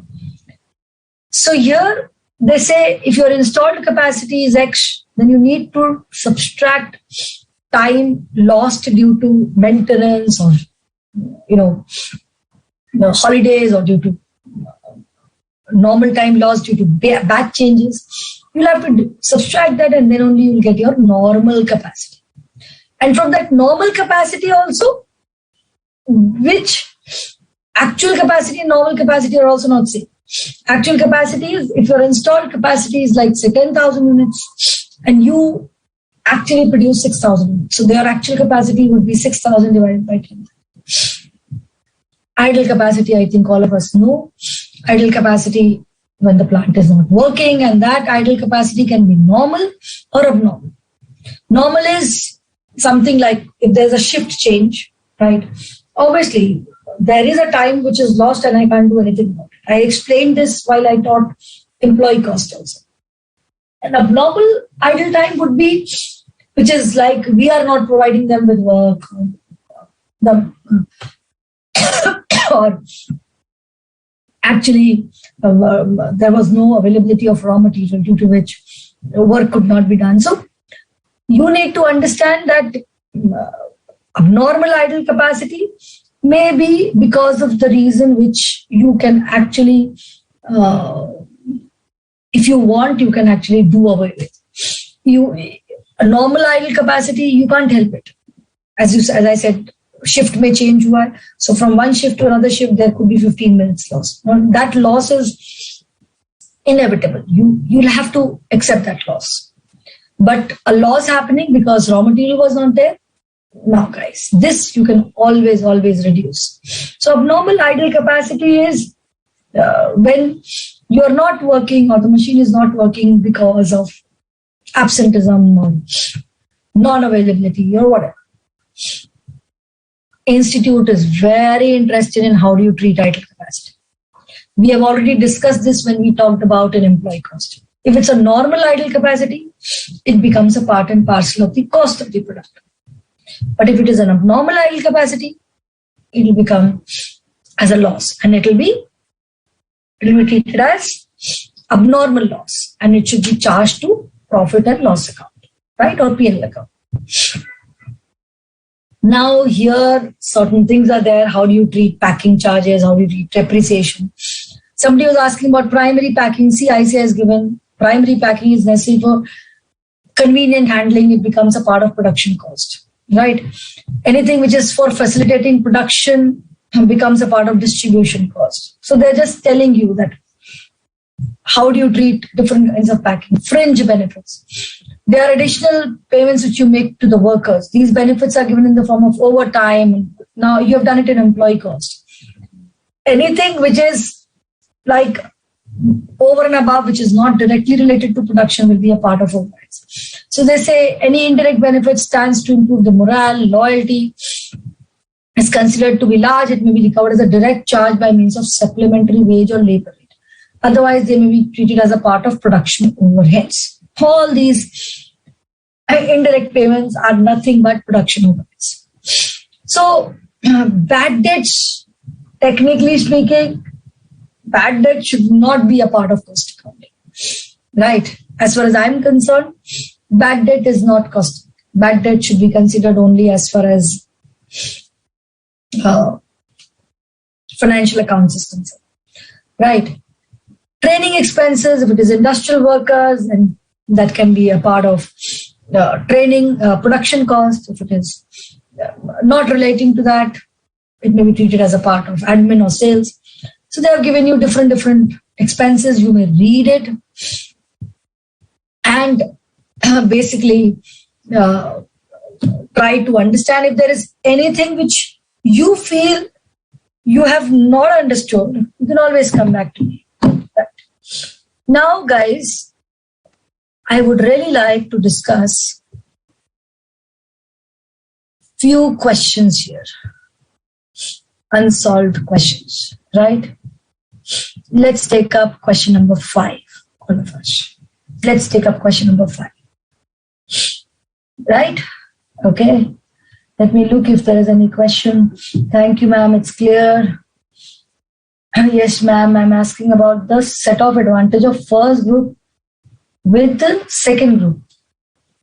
Yeah, Charu, if you're writing both groups together, then you get a benefit of set-off. If you're writing single group, you don't get advantage of set-off. Am I very sound and clear? Set-off means, what does set-off means, Charu? Let me put it like this. What do you mean by set-off? I'll explain this. You have asked this question 2-3 times to me earlier also. Let's say you have written group 1, group 2. Yes. Now you have got 1, 2, 3, 4 papers. Here you got 50. Here you got 49. Here you got 65. Here you got 48. What is the total? What is the total? Tell me. 50 plus 49 plus 65 plus 48, right? This is 212. Now let's say group 2, you have got 45, 45, 45, 45. What is the total?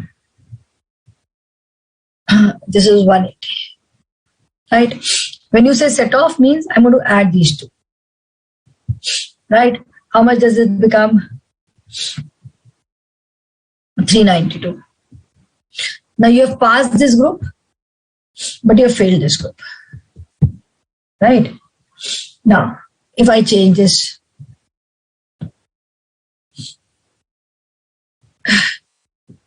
if I make this 55, then the total of this charu will be 190. Now total of these two would be how much? 402. Now you have passed both the groups. Though the total of this group was 190, but still you have passed because you have got a set off from group 1. But this is only possible if you write two groups. If you write both groups together, then only this is possible. Now please don't ask me this question again. If you have got an exemption and you carry it forward, right? The only benefit of that exemption is you don't have to write those papers again. Again, if you're writing both groups together and one group has got lesser marks and the first group has got more marks, we add it together. And if the total happens to be more than 400, we pass you. Right? If you write a single group, I'm sorry. Okay, I was doing a question. Let's look at this question. A machine shop has 8 identical machines. Okay, any question? 5 is supplementary rate. Wonderful. Ma'am, please take a breath. Thank you. Can you please explain the difference between practical and normal capacity? But practical capacity is practically how much I can work. So if my installed capacity happens to be, say, 1,000 units, right? Or I can work for 1,000 hours. But I know there is going to be so and so much of, holidays, there are going to be so many leaves. We're going to subtract that and say, okay, practically I can work for these many hours. But it is not essential that practically what is my capacity, I actually work also that. Practically, it may be like it's possible for me to work for 600 hours, but I actually ended up working for like 500 hours. So practical and actual can be same, but it's not essentially they're going to be same. Okay? Okay. Now, look at this before I end my session. Machine has 8 identical drilling machines manned by 6 operators. Machine cannot be worked without an operator fully engaged on it. That means you need one machine, one worker. Original cost of these machines is 8 lakhs. The particulars are furnished for a 6 months period. Now this is all for, they say for 6 months, but this is hourly, no, monthly. Now 208 hours per month. Now look at it. Installed capacity is you can work for 208 hours. But look at it. There is an absenteeism. There is leave with pay. There is normal idle time. So what is going to be your normal capacity, or you can say actual capacity? The normal capacity would be 208 minus 18 minus 20 minus 10. How much does it come out to be? Correct? Have I calculated it correct? 208 minus 18 minus 20 minus 10. Correct? Now this is the normal capacity. Okay? Now they have given me average rate of a worker happens to be for an 8 hours a day is 800. Right? That means if you work for 1 day for 8 hours, that means your per hour wage rate happens to be how much? 100. Then they have given me some information. Your bonus, your value of power consumed, your supervision, direct labor, so much of expenditure information. Now guys, what do you need to do? Nothing. You, first of all, you just put all the expenses together: supervision, value of power consumed, lighting and electricity, insurance, depreciation. Put all the expenses at one place. Yes. Wages, how will you calculate? Wages ke liye, for you people need to remember, you will not pay wages only for these absentees. Rest you will pay for all, whether it is idle time or whether it is leave with pay. So actually you will be paying wages for 190 hours. Yes or no? That is 208 minus 80. Calculate wages, give bonus on the same. Do your calculation.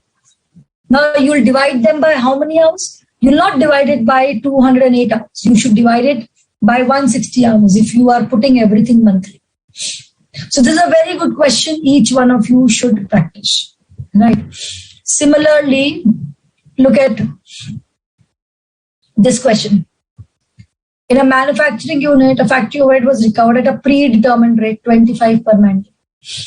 Overheads incurred is how much? 41.5. So if I use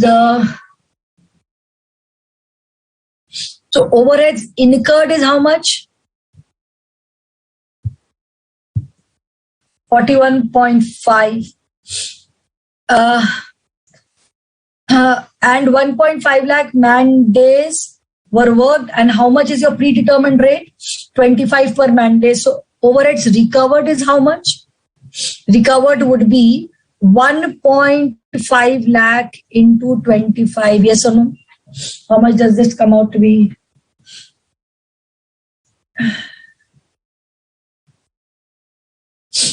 37.5. So how much is under recovered?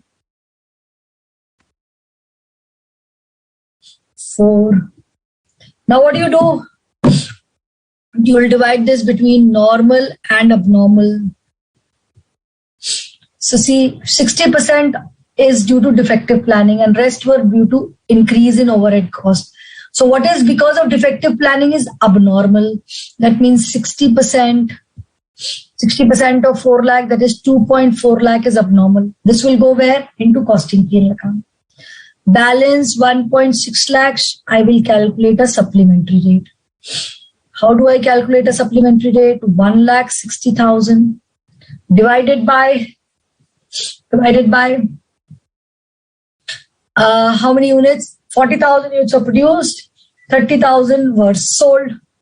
So you have in total 40,000 units. So per unit rate happens to be 4. Yes. How much will you charge into cost of sales? 30,000 into 4. And 10,000 into 4, you will put it into your closing stock. Yes, you can look at the answers and do it, but these are the two kinds of questions which ICAI loves asking. They just simply love asking. Right? So guys, there's lots and lots of work. I would really like everybody to solve this question. Question number 12. I would like everybody to solve this question number 12. So I'm putting it as a homework, what I would like everybody to solve, because I will be discussing these questions in the next class. Question number 12, I would like each one of you to solve. You can solve any of these questions, but this I would like each one of you to solve. If you're not able to solve it, I'll do it in the class. Okay. Now, on this note, guys, I think every possible thing which is expected out of overheads from examination point of view is clear. If there is anything you still want to ask me, you can ask me. Let me look at it. Rekha Rani. Oh, that's so sweet, Rekha. I thought overhead is difficult, but now I feel it's not difficult. Video is stuck. Okay, now it's fine. Now, guys, is there anything which you want me to discuss further? Please let me know, because day after tomorrow, that is on 3rd September, I will give at least an hour looking at your doubts and discussing at least one more question on overhead costing, which I told you, question number 12. And thereafter, I would be taking up ABC costing. Right? So that's all from my side. Thank you so much, Charu. Hats off to you guys also. And yes, I will take care. I hope I don't get out with COVID. Okay. Thank you so much. Bye-bye. Take care. Have a great evening. A very good night. Bye-bye.